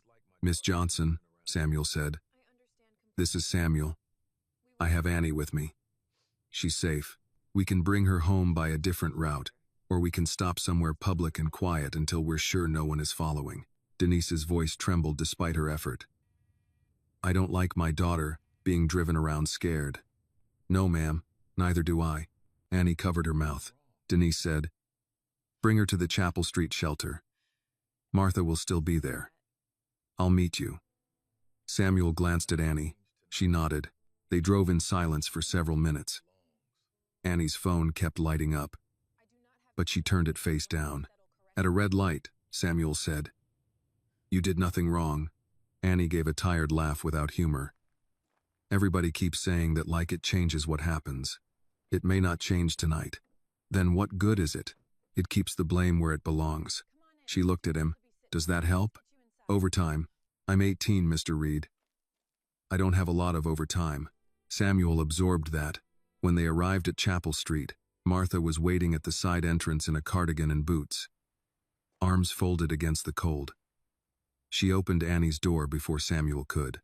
"Come on in, sweetheart," Martha said. "And before you tell me you're fine, know that I have been lied to by better liars than you." Annie stepped out. The oversized shoes hit the salted sidewalk. Martha saw them, saw Annie's face, and said nothing about either one. That kindness nearly undid her. Inside, the shelter was quieter than it had been the night before. A few people drank coffee at the tables.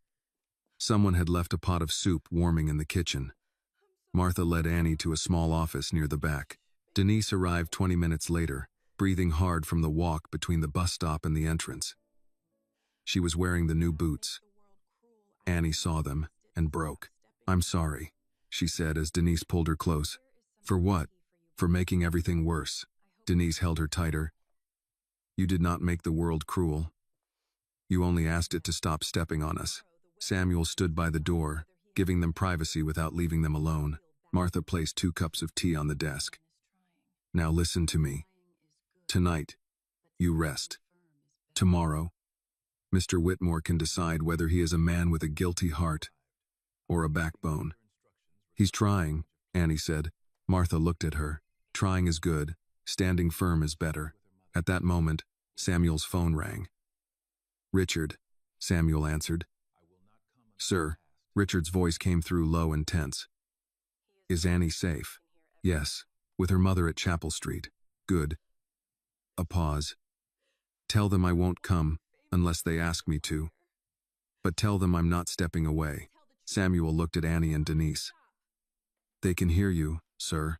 Richard's voice changed, softer now. Annie, I'm sorry this followed you. Annie wiped her face. I don't want to be famous, Mr. Whitmore. I know. I don't want people calling me a liar. I know that too. Then make them stop. The room went still. Richard did not answer quickly. When he did, his voice carried the weight of a decision. I can't make every cruel person decent, but I can make sure the truth is louder than the lie. Annie closed her eyes. Denise reached for her hand. Martha nodded once, as if that was the first useful thing a rich man had said all week. Outside, another car slowed near the shelter, then passed. Samuel moved to the window and watched it disappear down the block. The danger had not ended. It had only changed streets. But for the first time since the article appeared, Annie was not standing alone under the weight of it. Richard did not go to Chapel Street that night. He wanted to, and that was exactly why he stayed away. Annie had asked for the truth to be louder than the lie, not for another rich man to arrive with headlights, security, and the kind of attention that made frightened people smaller. So he sat in his office at home with the door closed, his phone on the desk, Denise Johnson's folder open beside a legal pad filled with names, dates, and questions. Victoria came in just after 10 without knocking. You're still doing this, she said. Richard did not look up. Yes, I spoke with Paul. He says you're demanding an independent review. I am, and you have Samuel playing bodyguard for that girl now? He made sure Annie got somewhere safe. Victoria gave a short laugh. Listen to yourself. Annie, Denise, Martha, Samuel. You sound like you're running a rescue mission out of our house. Richard capped his pen and set it down. No, I'm cleaning up a mess connected to my name. Our name, she said. Do you remember that? Or did your conscience erase your family too? He leaned back in his chair. My family should not need a lie to stay comfortable. Victoria's face tightened. She crossed the room, picked up the gossip article from his desk, and shook it once. This is what happens when you act without discipline. A girl approaches you after an event. You give her shoes and cash. Now she's being harassed. You're angry, and the company is exposed, all because you could not say no. I did say no, Richard said quietly. That was the first wrong thing I did. Victoria stared at him as if he had become someone she did not recognize. You want truth? She said. Fine. Here is truth. The world is full of sad stories. You cannot let every one of them climb into your car. Annie didn't climb into my car. She fell in my parking lot after you pushed her.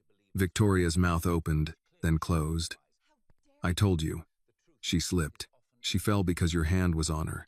You're making me sound like a criminal. I'm describing what happened. She stepped closer to the desk. Be careful, Richard.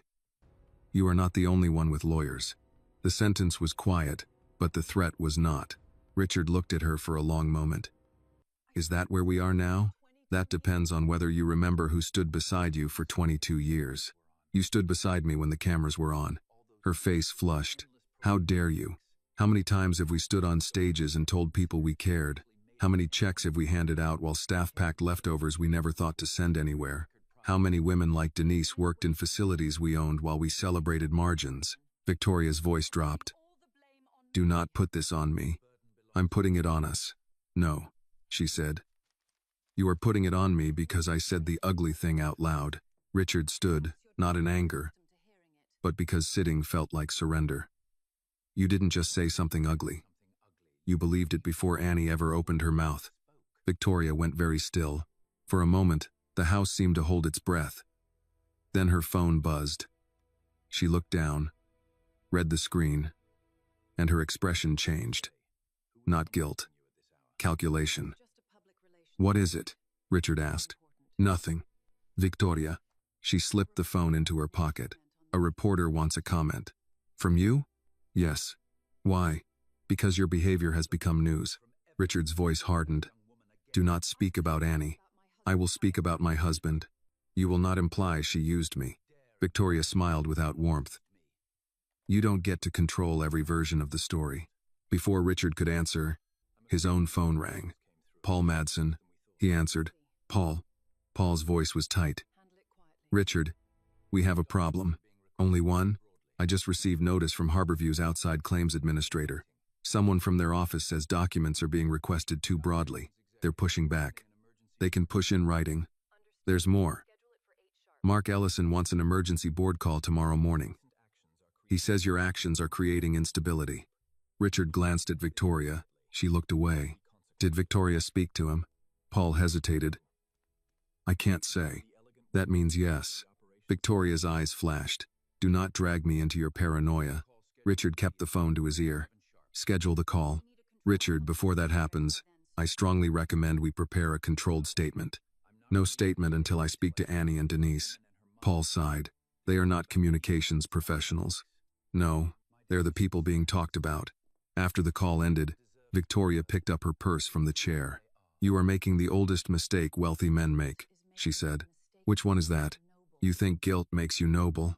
Richard looked at Denise's folder. Maybe guilt is only useful if it makes you responsible. Victoria walked to the door. When this turns on you, don't expect me to stand in the wreckage. Richard answered softly. I'm beginning to think. She left, closing the door with a controlled click. Richard stood alone in the office for a while. Then he called Samuel. How are they? Annie's calmer, Samuel said. Denise is trying not to show how scared she is. Martha has them in the back office with tea. Any media outside? Not media. One car slowed twice. I got the plate. Good. Mrs. Johnson wants to go home tonight. She doesn't want neighbors worrying. Is it safe? Safe is a big word. But I can take them a back way. Martha offered to have a volunteer stay near the entrance at Maple Court. Richard rubbed his brow. Ask them what they prefer. I did. Denise said she wants her own bed, and Annie said she wants whatever makes her mother stop pretending her leg doesn't hurt. Despite everything, Richard almost smiled. That sounds like Annie. Yes, sir. A pause followed. Then Samuel said, Sir, there's something else. What? Martha knows two women who used to work at Harborview. Both had denied claims. One still has paperwork. They're willing to talk, but not to company lawyers. Independent counsel only. Yes, sir. That's what I told them. Set it up. Already working on it. Richard looked at the legal pad. His list had grown from 1 name to 4. It would grow again by morning. Samuel, he said, tomorrow's board call is going to be ugly. Most rooms get ugly when someone opens the curtains. Richard leaned against the desk. Did you always know how much of this was wrong? Samuel did not answer quickly. I knew enough to recognize it when I saw it. And you never told me. You never asked the right questions, sir. That was not cruel. It was worse. It was fair. Richard ended the call and returned to his notes. He wrote 3 lines at the top of a clean page. Reopened Denise Johnson claim. Independent review of denied Harborview claims. Public correction of Annie story. He paused, then added a 4th. Victoria source? He did not want to write it. He did not want to think it. But the timing was too clean. The article too angled. The reporter's request too quick. Victoria had warned him the story could grow teeth, and now it had bitten exactly where she wanted. At Maple Court, Samuel walked Annie and Denise up the back stairs just before midnight. The hallway was quiet except for a television playing behind one door and a baby crying somewhere below.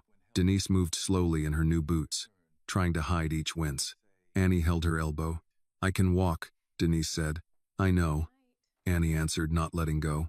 Inside the apartment, Samuel checked the window locks and made sure the hallway was clear before leaving. Annie thanked him at the door. You don't have to thank me every time I do the decent thing, he said. I don't know the rules anymore. He looked at her kindly. Then here's one. When people help without asking for your dignity in return, you can simply say, good night. Annie nodded. Good night, Mr. Reed. Good night, Miss Annie. After he left, Denise sat on the couch and unlaced her boots. That man was raised right. Annie leaned against the kitchen counter. Mr. Whitmore? Mr. Reed. Annie smiled for the first time in hours. Denise looked at her daughter's face, and the smile faded. Give me your phone. Annie hesitated. Annie. She handed it over. Denise read the unknown messages. Her jaw tightened, but she did not let fear take over her voice. Tomorrow we change your number. I need it for work. We'll tell Mr. Bell. I don't want more people helping. Denise set the phone on the table. Baby, there is a difference between being helped and being handled. We are going to learn the difference. Annie sat beside her. What if this gets worse? It might. That's supposed to make me feel better?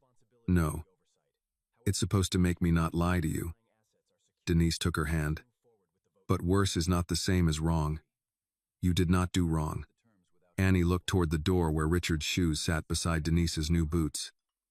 Two pairs that had brought warmth and trouble into their home. I wish I had never asked, she said. Denise squeezed her hand. I don't. I wish the world had answered kinder. The next morning, the emergency board call began at 7. Richard joined from his office, wearing the same suit he had worn the day before. On the screen, Mark Ellison appeared with 3 board members. Paul, Karen, and 2 investors whose faces Richard knew from years of golf outings and charity dinners. Victoria was not on the call. That worried him more than if she had been. Mark began before Richard had finished his coffee. We need to address the reputational issue.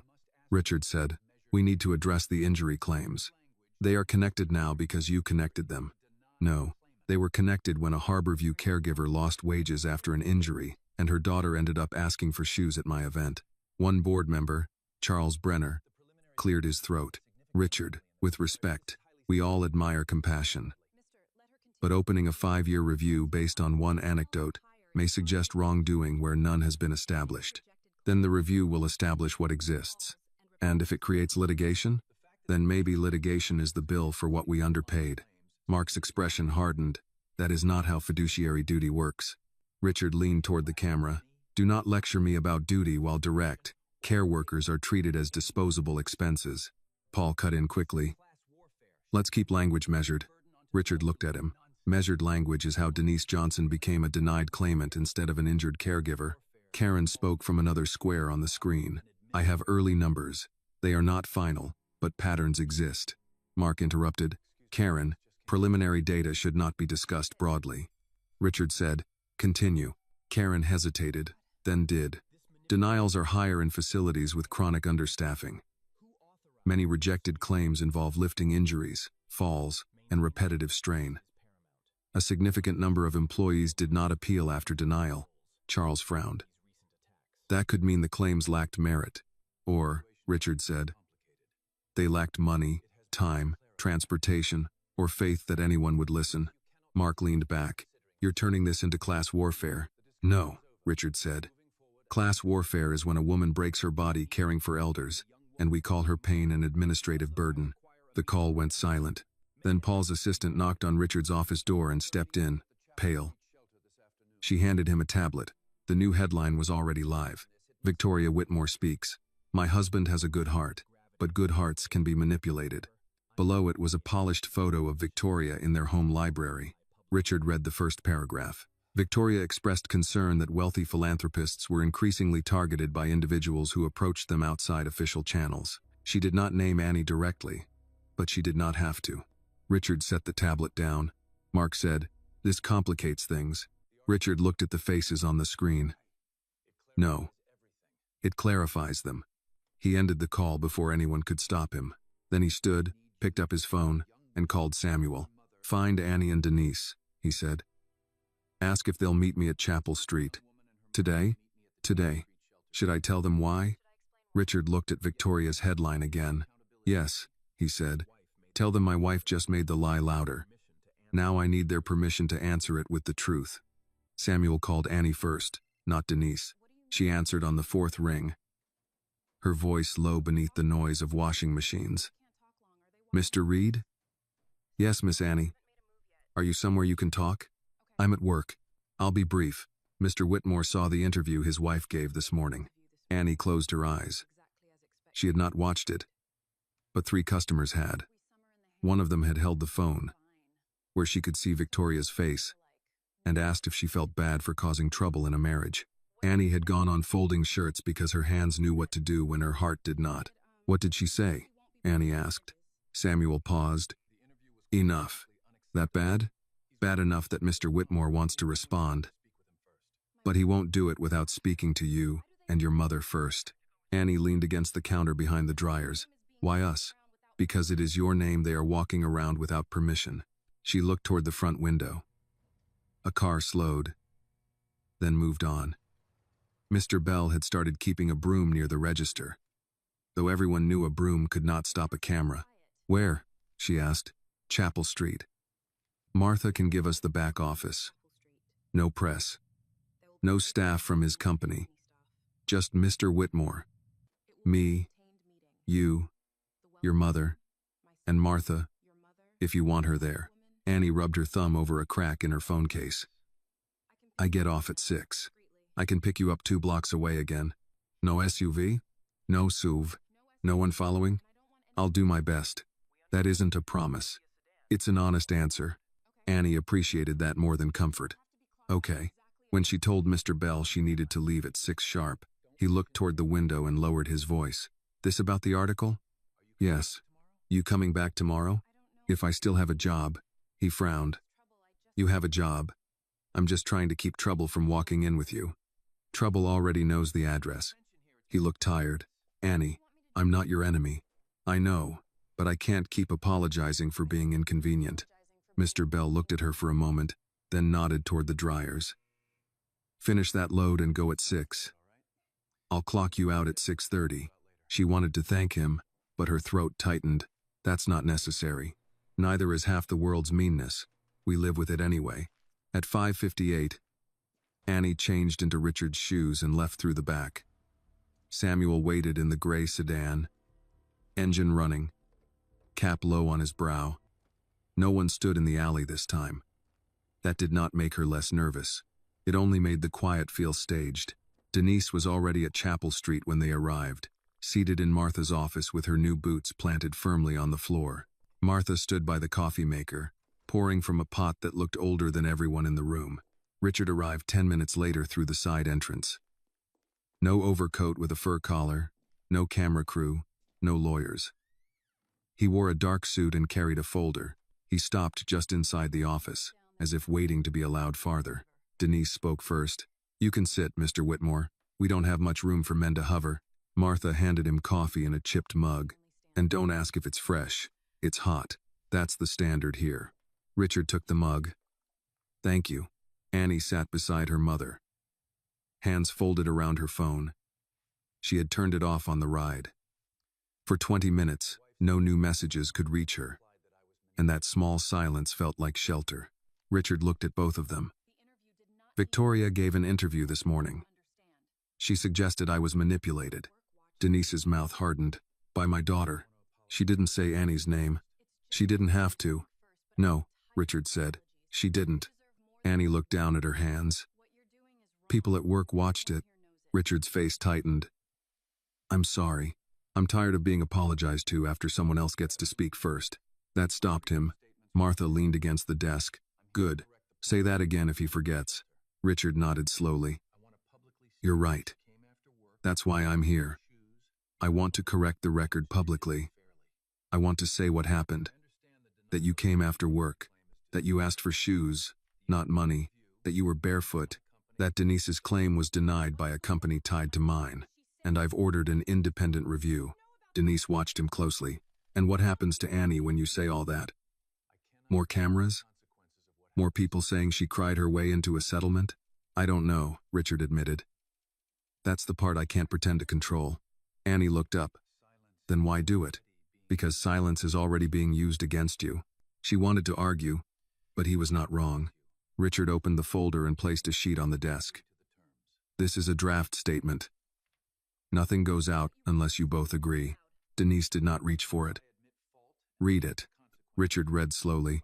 He stated that Annie Johnson had approached him after the Warm Steps event ended, that she had just left work, that the event had failed to serve people whose work schedules kept them from arriving on time. He said she asked for old shoes. He said he had personally seen she had none. He said any suggestion that she was running a scheme was false and cruel. Then he moved to Harborview, Denise's injury, and the independent review. When he finished, the office was quiet except for the heater. Annie said, "Take out the part about my feet." Richard looked at the paper. "It explains why I helped. I don't want people picturing them." Denise touched her daughter's wrist. Annie kept going. "They already took my face and made it theirs. I don't want them having that too." Richard nodded and crossed out the sentence. "Done." Martha watched him over her mug. That was quicker than most men with money. Richard almost smiled, but the room was too serious for it. Denise leaned forward. "And my claim? I don't want you using me for a better headline either. You have my word. With respect, Mr. Whitmore, your word has a large house and a lawyer. Mine has rent due." Richard accepted the point. "Then you'll have your own lawyer. Independent. Paid through a community legal fund. Not my company. Samuel has someone ready if you want to speak with her." Denise looked at Samuel. He said, "Her name is Ruth Coleman, retired legal aid attorney. She scares people politely." Martha nodded. "I know Ruth. She scares people correctly." For the first time, Denise's shoulders eased. Annie turned her phone back on to check the time. It lit up with 9 messages. Her face changed before she could hide it. Denise saw. "More?" Annie nodded. Samuel stepped closer. "May I?" She handed him the phone. He read without expression, then gave it back face down. "We changed the number tonight. I need it for work," Annie said. "I spoke with Mr. Bell," Samuel replied. "He'll update your contact through your mother for now. He also said anyone bothering you at work will be asked to leave." Annie frowned. "You called my boss? I asked your mother first." Denise lifted a hand. "I said yes." Annie was too tired to be angry. "Everybody's making plans around me." Richard's expression softened. "Then choose the next one." She looked at him. He said, "Do we release the statement?" The question sat in the room. Annie thought of Victoria's clean voice on strangers' phones. She thought of the man outside the laundromat, the woman at the bus stop, the messages asking how much she had been paid. She thought of her mother's boots, still new, still stiff, still necessary. "If you say it," Annie said, "don't make me sound helpless." Richard nodded. "And don't make yourself sound like a hero." "I won't. And don't call it charity." He looked at her carefully. "What should I call it?" Annie's voice was quiet. "Late." Martha set her mug down. "That'll preach." Richard folded the statement and put it back in the folder. "Then I'll say it was late." Denise reached for Annie's hand under the desk. "All right." Richard stood. "I'll release it tonight." Martha pointed at him. "From here?" "No, from my office." "Good. This place has enough trouble without your board members fainting in the hallway." Samuel walked Richard to the side entrance. Before leaving, Richard turned back to Annie. "I can't undo what happened. I know, but I can stop pretending I don't know who it happened to." Annie held his gaze, worn down but no longer shrinking. "Then say my name right." "I will." He left through the side door with Samuel. Annie sat back, exhausted. Denise squeezed her hand. "You did good. I didn't do anything. You told a powerful man where the line was. That is not nothing." Outside, Richard stepped into the cold and opened the folder again before getting into the car. On the draft, beneath the crossed-out sentence, he wrote one word in the margin. "Late." Then he underlined it twice. Richard released the statement from his office at 7:42 that evening. Paul Madsen had begged for one more hour. The communications team wanted softer language. Mark Ellison wanted the Harborview paragraph removed. Victoria sent one text that read, "If you publish this, do not expect me to clean up the damage." Richard read it, then posted the statement anyway. It began with Annie's name, not a young woman, not an individual, not a person connected to an incident. Annie Johnson. He wrote that Annie had come to the Warm Steps Christmas drive after finishing work, that she arrived after the event had closed, and that she had asked for old shoes because she had none available to wear. He wrote that giving her help had not been an act of being manipulated, but an overdue act of basic decency. He wrote that public suggestions about her character were unfair and false. Then he wrote the line Annie had given him. What happened that night was not charity. It was late. He named Harborview Senior Care. He named Denise Johnson as a former caregiver whose injury claim would be reopened with independent legal review. He announced a full review of denied injury claims from direct care staff over the last 5 years. He ended by saying no employee should have to lose wages, health, or dignity because paperwork moved faster than mercy. Before posting, he hesitated over the final sentence. Then he deleted the polished version his communications team had suggested and wrote his own. I am not asking the public to praise me for noticing too late. I am asking those connected to my companies to prepare for the truth. He hit publish. For the first 10 minutes, nothing happened except the small numbers beneath the post rising faster than usual. Then local reporters picked it up. Then a state newspaper. Then a national business account reposted it with the words, "Billionaire turns charity controversy into labor review." Paul called twice. Richard did not answer. Samuel came into the office with coffee and placed it on the desk. "It's moving fast." "I know." Mrs. Johnson called Martha. She and Annie read it together. Richard looked up. "What did they say?" "Denise said you listened better than she expected. Annie said you spelled her name right." Richard let out a breath he had not known he was holding. "That's something." "That is something." His office door opened hard. Victoria stood there with her phone in her hand and fury held so tightly it made her voice quiet. "You used my interview against me." Richard leaned back. "No." "I answered it. You made me look cruel. You did that without my help." Her face changed. "Do you know what people are saying? They are calling me racist. They are calling me heartless. They are digging through photos, boards, foundations, everything we have ever touched." Richard looked at her for a long moment. "Annie got called a liar before breakfast. You survived one evening of being questioned." Victoria stepped inside and shut the door. "Do not compare me to her." "Why not?" "Because I am your wife. And she is the person you hurt." Victoria's hand tightened around her phone. "I did not hurt her. I protected us. You pushed her. She fell. She was barefoot." Victoria looked away for half a second. It was the closest she had come to admitting memory. Richard stood. "I need to ask you something, and I need the truth. Did you send that photo to the gossip site?" "No." The answer came too quickly. Richard waited. Victoria's eyes hardened. "I did not take the photo. That is not what I asked." She looked toward the window, then back at him. "One of the event coordinators sent it to me. I forwarded it to someone who could help control the story before it became worse." Richard's face went still. "You fed them Annie's image. I protected your image. She was crying. She was holding your cash in a parking lot. Optics matter. Her life matters." Victoria laughed once, not because anything was funny, but because she had run out of softer weapons. "This is what she has done to you. 2 days ago you understood the world. Now you talk like a man trying to buy a soul at retail." Richard stared at the woman he had shared a house with for more than 20 years. He saw the charity dinners, the winter galas, the donor boards, the polite smiles over polished plates. He saw Annie falling on frozen pavement while Victoria's hand left her shoulder. He saw 2 worlds touching for 1 second, and one of them calling the other stubborn. "You need to leave the room," he said. Victoria went quiet. "Excuse me? I can't speak to you right now without saying something I won't regret but should not say." She stared at him. "This marriage will not survive you humiliating me." Richard's voice was tired. "Maybe it should not survive what you did." For a moment neither moved. Then Victoria opened the door and walked out. An hour later, Richard was still at his desk when Paul finally reached him through the office line. "Richard, the board is demanding a special session tomorrow." Mark is furious.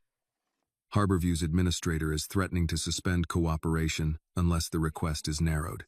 Let them threaten in writing. There may be legal exposure for your statement. There was moral exposure before it. Paul sighed. That sentence will not help in court. It helps me sleep. Will it? Because this is about to get uglier. Richard looked at the snow gathering beyond the glass. It already was ugly. We just stopped decorating it. At Chapel Street, Annie sat with Denise in Martha's office, reading the statement on Martha's old desktop computer because Annie's phone had been turned off. Denise leaned close to the screen, one hand on the desk, lips moving slightly as she read every word. When she reached the sentence about the injury claim, she stopped. "He put it there," Denise said. Annie nodded. "Yes. He didn't hide it behind some foundation language." "No." Martha stood behind them with a cup of tea. That man either grew a spine or borrowed one. Denise gave her a look. Martha, what? I'm old, not gentle. Annie kept reading. Her name at the top made her uneasy. The whole world did not need her name. But it was written cleanly. Not as bait. Not as a rumor. As if she were a person who had the right to be called what her mother named her. A knock came at the office door. Samuel stepped in. Statements out, Martha said. World still spinning? So far, Samuel said. But there are reporters outside Mr. Whitmore's office, and 2 near Harborview. Denise stiffened. Not here? No, ma'am. Not yet. We are keeping this place out of it. Annie folded her arms.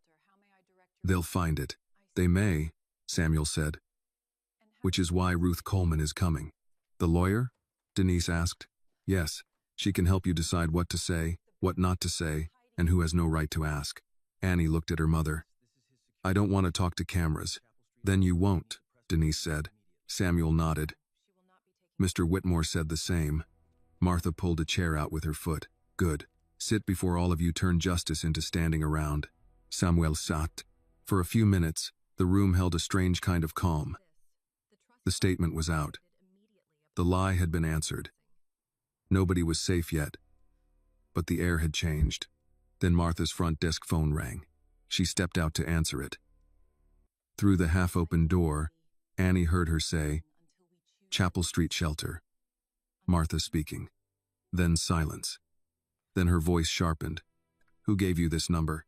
Annie's stomach tightened. Samuel stood. Martha came back in slowly, her face set. Reporter. Asked if the barefoot girl was hiding here. Denise reached for Annie's hand. Samuel took out his phone. I'll handle it. Annie looked toward the small window facing the alley. The glass reflected the room back at her.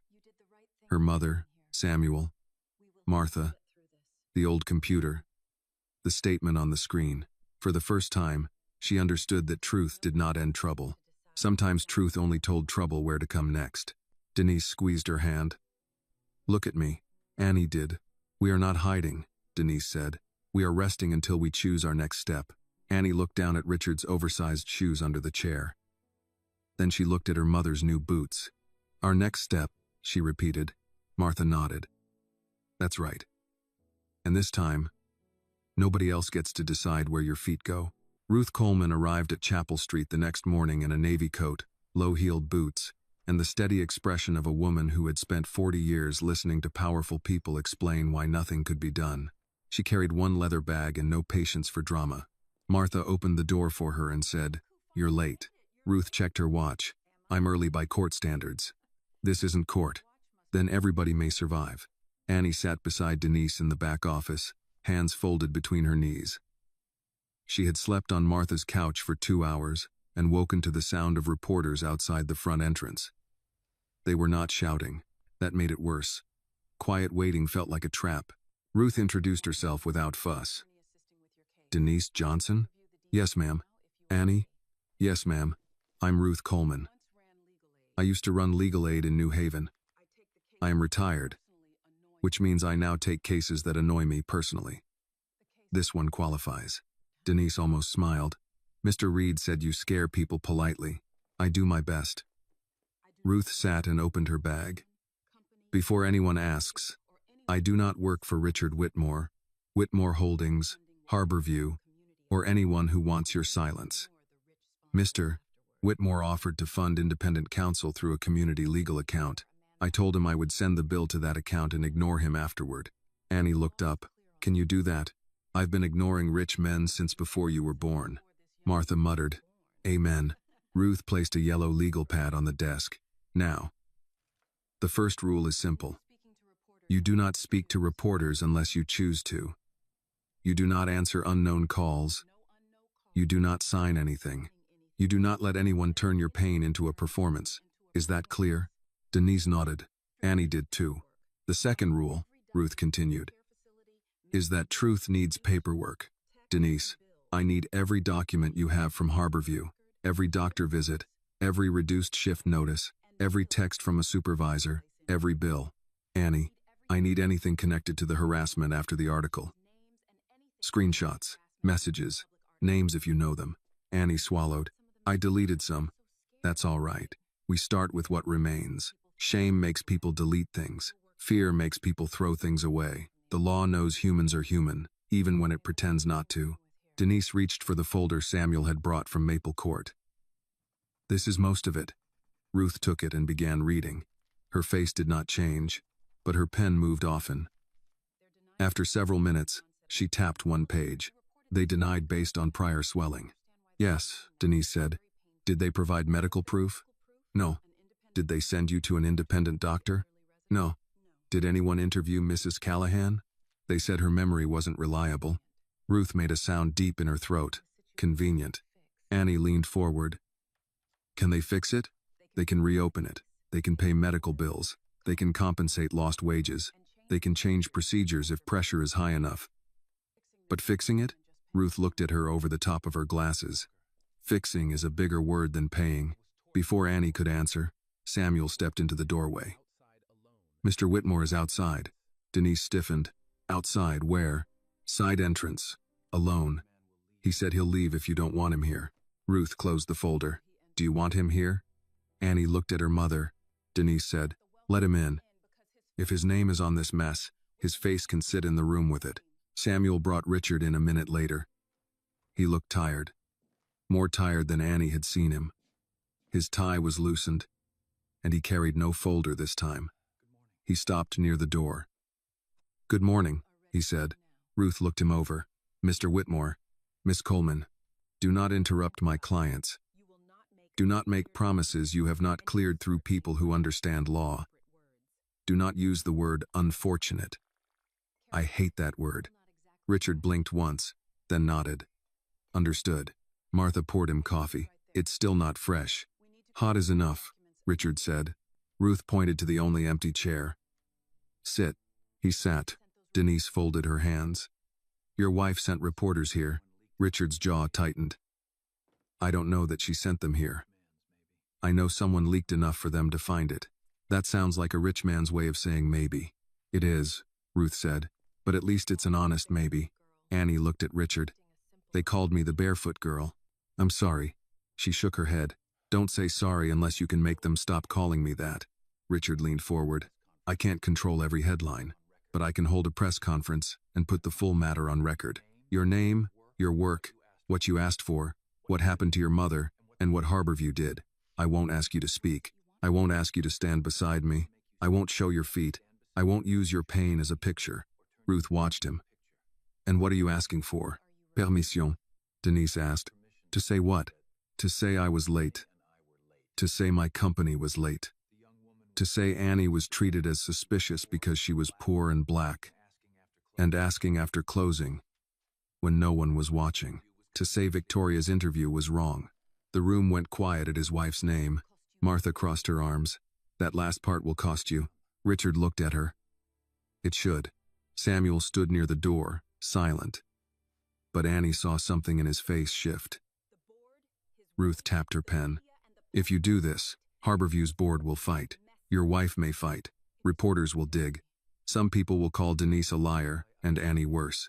The public likes a clean story. This is not clean. Annie let out a tired breath. It's already dirty.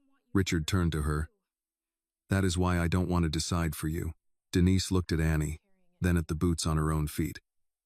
Baby, I'm not scared of people knowing I got hurt. I'm scared of them making you carry it. I've been carrying it anyway, Annie said. Denise's eyes filled, but she did not look away. Annie rubbed her palms together, a habit from cold nights and long waits. If he tells it, they'll still talk. Ruth nodded. Yes. If he doesn't, they'll talk and lie. Yes. Annie looked at Richard. Then say it. But say I was working. Say I came late because I was working. Not wandering. Not looking for trouble. I will. And say my mother helped people for years. I will. And say your wife pushed me. Richard looked down for a moment, then back at her. I will. Denise drew in a breath. Ruth's pen stopped moving. That statement has legal implications, Richard said. So did her hand. Nobody spoke. Outside the office, the front desk phone rang again. Martha ignored it. Richard stood. I'll hold the press conference at the community center where it happened. Not here. Not near your home. Today at 4, Ruth lifted a finger. I'll review your remarks before you speak. Good. And no questions about Annie unless I approve them. Agreed. And if any reporter asks where she is, the answer is? Richard said. She is where she chooses to be. Martha nodded. Look at him learning. Annie almost smiled, but fear pressed it down. Mr. Whitmore? Yes? When you stand there, they'll listen because you're rich. I know. That doesn't make you right. No, he said, but maybe it can make room for what is. At 4 that afternoon, Richard Whitmore stood outside the Greenwich Community Center without stage lights. No banner hung behind him. No volunteers in matching scarves lined the curb. The trucks were gone. The tables were gone. Only the cold pavement remained. Reporters gathered with microphones and cameras. Paul stood off to one side, looking as if he had aged during the car ride. Samuel stood near the entrance. Ruth stood beside him, arms folded, ready to stop the first person who crossed a line. Richard stepped to the microphone. 2 nights ago, he began, Annie Johnson came here after finishing work. She arrived late because work kept her late. She asked me for old shoes. Not money. Not attention. Old shoes. The cameras clicked. My wife suggested Annie was performing. My wife then pushed her. Annie fell. When she stood, I saw she had no shoes on. A murmur ran through the reporters. Richard continued, Annie was not the one who should have been ashamed that night. I was. My event was over, but her need was not. That is the difference between charity as a schedule and care as a duty. He looked down at the paper Ruth had approved, then set it aside. Her mother, Denise Johnson, worked as a caregiver at Harborview Senior Care, a company connected to my holdings. She was injured helping a resident. Her claim was denied. That denial is now under independent review, along with hundreds of others. Questions began at once, voices crossing. Richard raised a hand. I will answer questions about my companies. I will answer questions about my conduct. I will not answer questions meant to shame Annie Johnson or Denise Johnson. They are not public property. A reporter called out, Are you accusing your own wife of racism? Richard paused. I am saying a young black woman asked for help and was treated first as a suspect.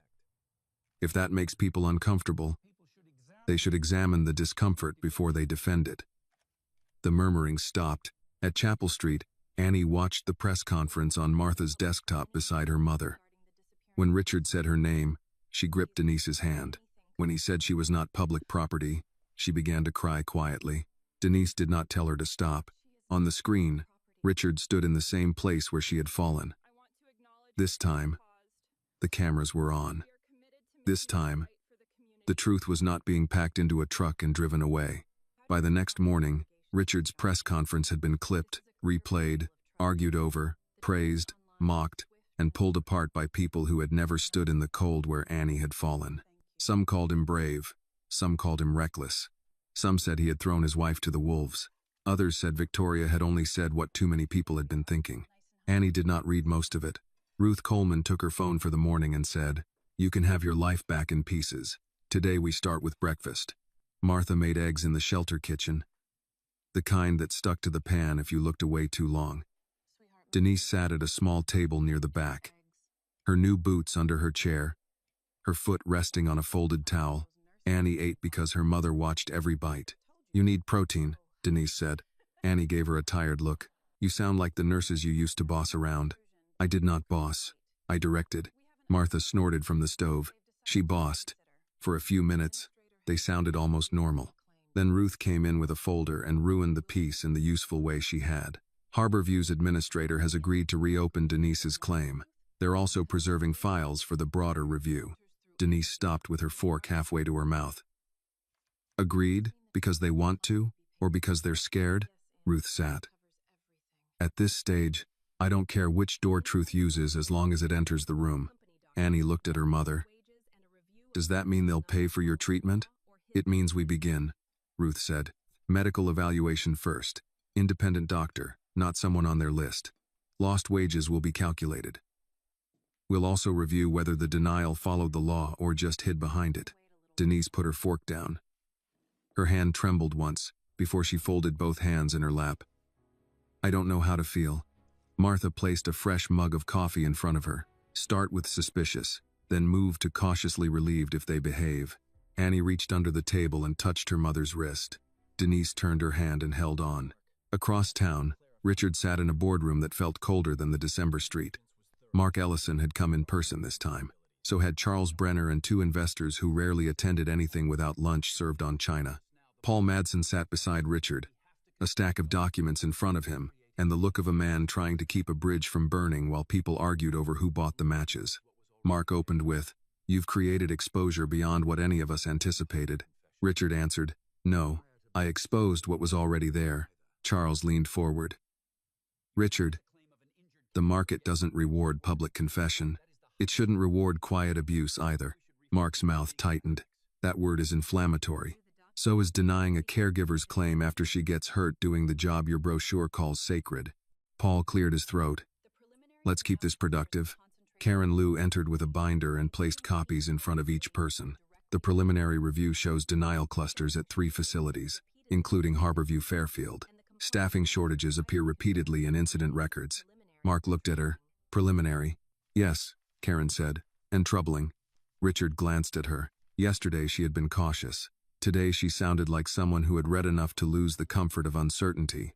Charles flipped through the pages. "This could cost millions." Richard looked around the table. "Good. Then it will be priced closer to what it cost them. Shareholders won't like that. Some of our shareholders are retired teachers, nurses, firefighters, pension funds.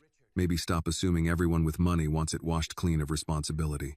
Mark pushed his chair back. "You are not fit to lead this review." Richard gave a short nod. "I agree." That stopped the room. Paul looked at him. "Richard, I'll step back from operational control of the Harborview review.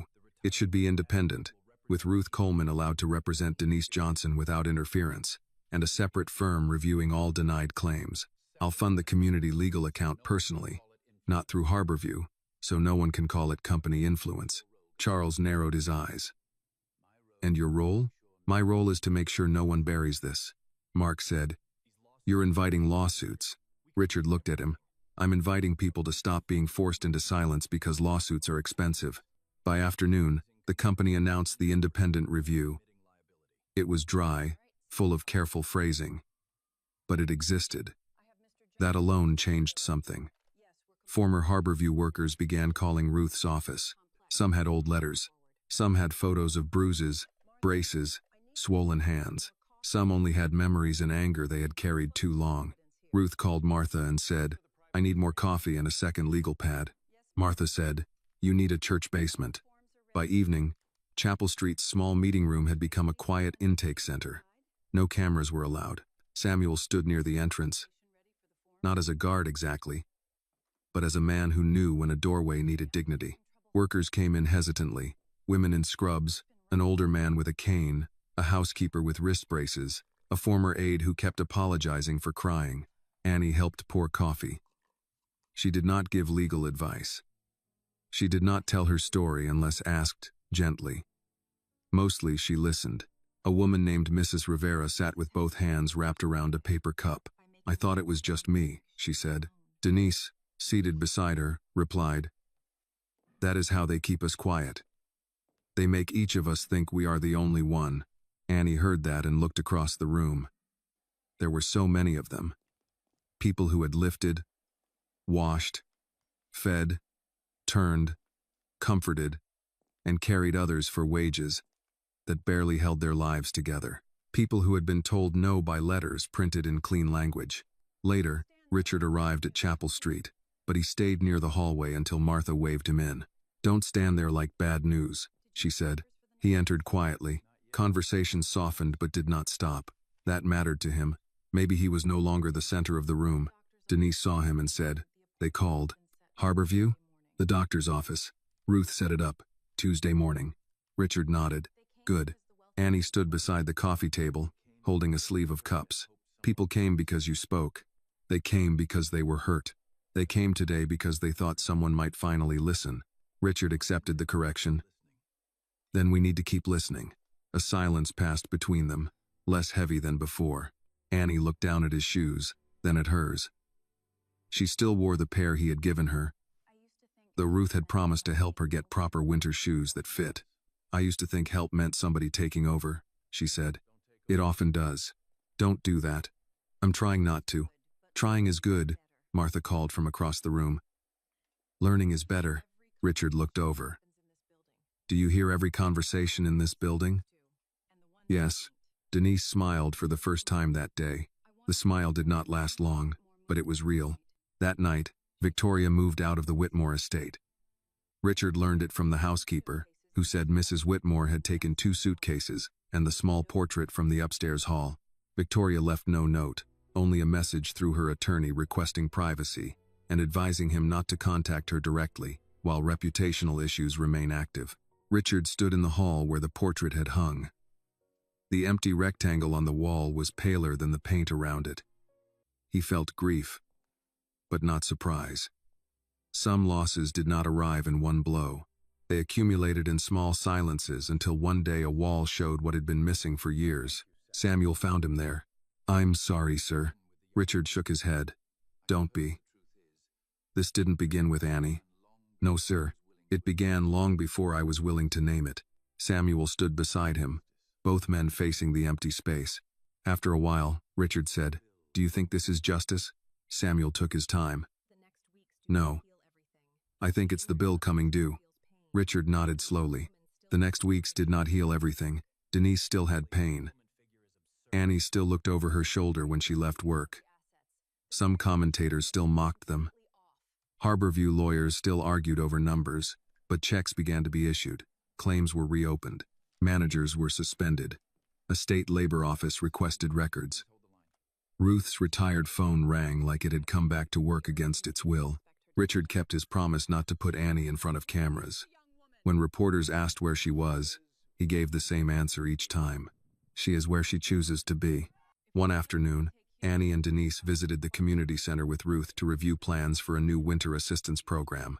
The old event schedule had been replaced with a full week of late hours, transportation vouchers, medical referrals, legal intake, hot meals, and shoe fittings by size. No one would be told to come back next year because a work shift ran late. Annie stood in the empty hall where the tables would be set up again. She remembered falling there. She remembered snow against her knee, Victoria's voice, strangers murmuring pity. She remembered Richard's shoes placed before her. Richard walked in with Samuel and stopped a few feet away. "We're calling it Warm Steps Fund." Annie considered that. "Not the Richard Whitmore Fund?" "No." "Good." He almost smiled. "I thought you might say that." She looked around the room. "Make sure people can come after work." "They can. And no one has to tell their whole sad story just to get shoes." "They won't. And if the shoes don't fit, they get another pair, not newspaper in the toes." Richard's face softened. "Yes." Annie nodded. "Then maybe it's a start." Richard looked at the floor where she had once stood barefoot. "A late one." "Yes," she said, "but late is better than never, if you don't ask people to clap because you finally showed up." Samuel coughed into his hand. Ruth smiled without hiding it. Richard took the lesson without protest. No clapping. Outside, snow began again, thin against the windows. Inside, the hall was still empty, but this time it did not feel finished. It felt prepared. 1 year later, snow fell on Greenwich before sunrise, quiet enough that the town looked softer than it was. By 6 in the morning, the community center lights were already on. No stage crew arrived. No trucks carried banners with Richard Whitmore's face. No photographers waited behind ropes.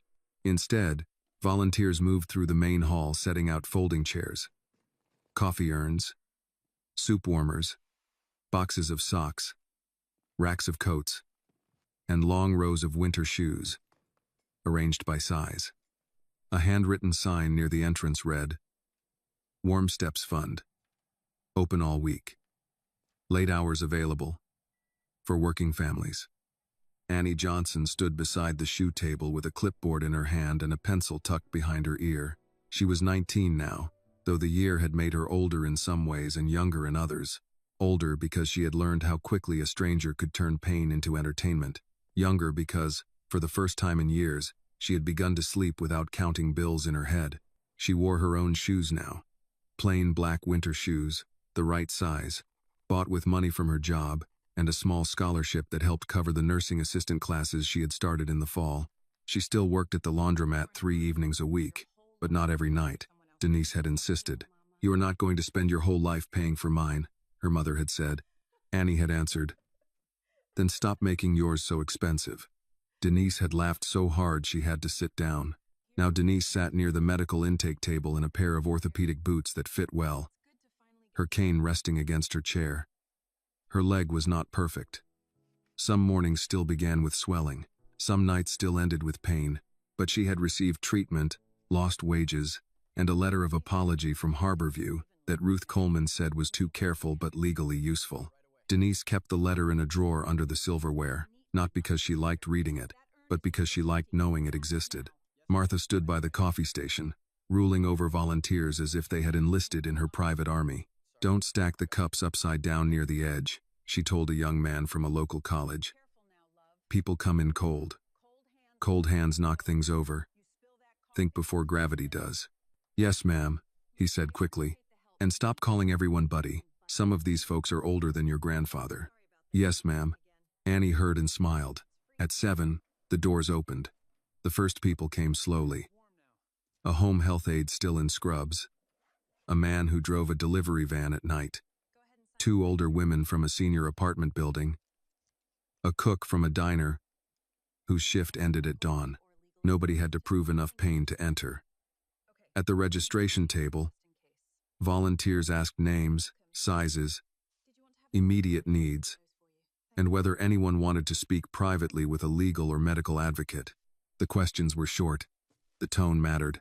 A woman in her 60s approached Annie's table, carrying her old shoes in a plastic grocery bag. The soles were worn smooth. "What size, ma'am?" Annie asked. 8.5 if you've got it, 9 if you don't. "We'll get you 8.5.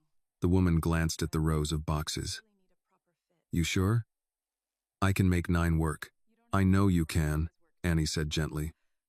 "But today you don't have to." The woman looked away for a second, then nodded. Across the hall, Richard Whitmore entered through the side door with Samuel beside him. Richard wore a simple dark overcoat. No press followed. That had been Ruth's rule, Martha's demand, and Annie's condition. If any reporter came, they stayed outside and received a written statement about the fund's services, not faces. Richard paused near the entrance, watching people move through the hall. There was no applause. No one stopped the room to thank him. A few volunteers nodded. Martha pointed him toward a stack of boxes that needed moving. "You're late," she said. Richard checked his watch. "It's 7 to 10. We opened at 7. Samuel took off his gloves. "Where do you want us?" Martha pointed. "Coats first, then canned goods. And if either of you tries to lift with your back, I'm calling Denise." Richard took a box without complaint. Annie watched him from the shoe table. A year ago, he had stood beneath lights and spoken like a man giving mercy from above. Now he carried boxes beside retirees, church ladies, students, and former Harborview workers who had become volunteers after their claims were reopened. He looked less impressive this way, which made him more useful. Denise noticed Annie watching. "He's learning." "He's slow," Annie said. Denise adjusted her cane. "Most people are, baby. The question is whether they keep learning after nobody praises them for lesson 1. By mid-morning, the hall filled with the sounds of winter being answered in practical ways. Soup ladled into bowls, paper forms sliding across tables, shoeboxes opening, volunteers saying, "Yes, ma'am, right this way. Take your time. We're open late. You can come back after your shift." Outside, the snow continued to fall, but no one at the door was told to come back next year. Near noon, Richard approached Annie's table carrying a box of children's boots by mistake. Annie raised an eyebrow. "Wrong table," she said. "I was following Martha's instructions. That explains the fear in your eyes." Richard set the box down and allowed himself a small smile. "How are you?" "Pussy. That's good." "It is." He looked around the hall. "Do you think it's working?" Annie did not answer right away. She watched a man try on boots. then stand carefully as if testing whether the floor might finally meet him kindly. She watched Denise help a woman fill out a medical referral form. She watched Martha scold a donor for trying to take a picture without asking. She watched Samuel kneel to tie a boot for an older veteran whose fingers shook too much to manage the laces. "It's starting," Annie said. Richard nodded. "Starting is better than ending when the trucks leave." "Yes." A quiet passed between them. Then Richard said, "There's something I wanted you to see." He led her to the side wall near the entrance, where a small frame had been mounted that morning. Annie had been too busy to notice. Inside the frame was not a photograph of Richard, not a check, not a ribbon from an opening ceremony. It held Denise's old taped shoes, cleaned but not repaired, placed beside a plain card. Annie stepped closer. The card read, "No one should have to bleed before the world believes they are hurting." For a moment, she could not speak. Richard stood a few feet away, giving her room. "Your mother approved it." Ruth approved the wording. Martha said if I made it about myself, she'd take it down with a crowbar. She would. Yes. Annie looked at the shoes. She remembered them by the heater in the apartment, bent inward, tired from years of work.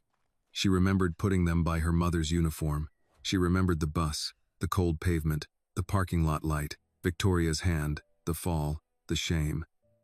She remembered asking for something small because small was all she dared expect. Denise came to stand beside her. "You okay?" Denise asked. Annie nodded, then shook her head, then gave up deciding. "I don't know. That's allowed." Annie touched the edge of the frame, not the shoes. "I hated these." "I did too," Denise said. "Now everyone will see them."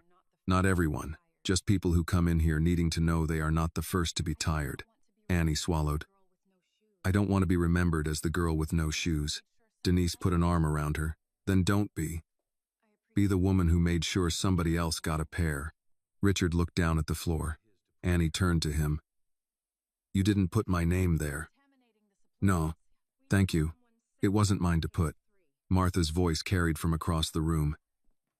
"Annie, I need someone with sense at table 3. Annie wiped under one eye and laughed softly.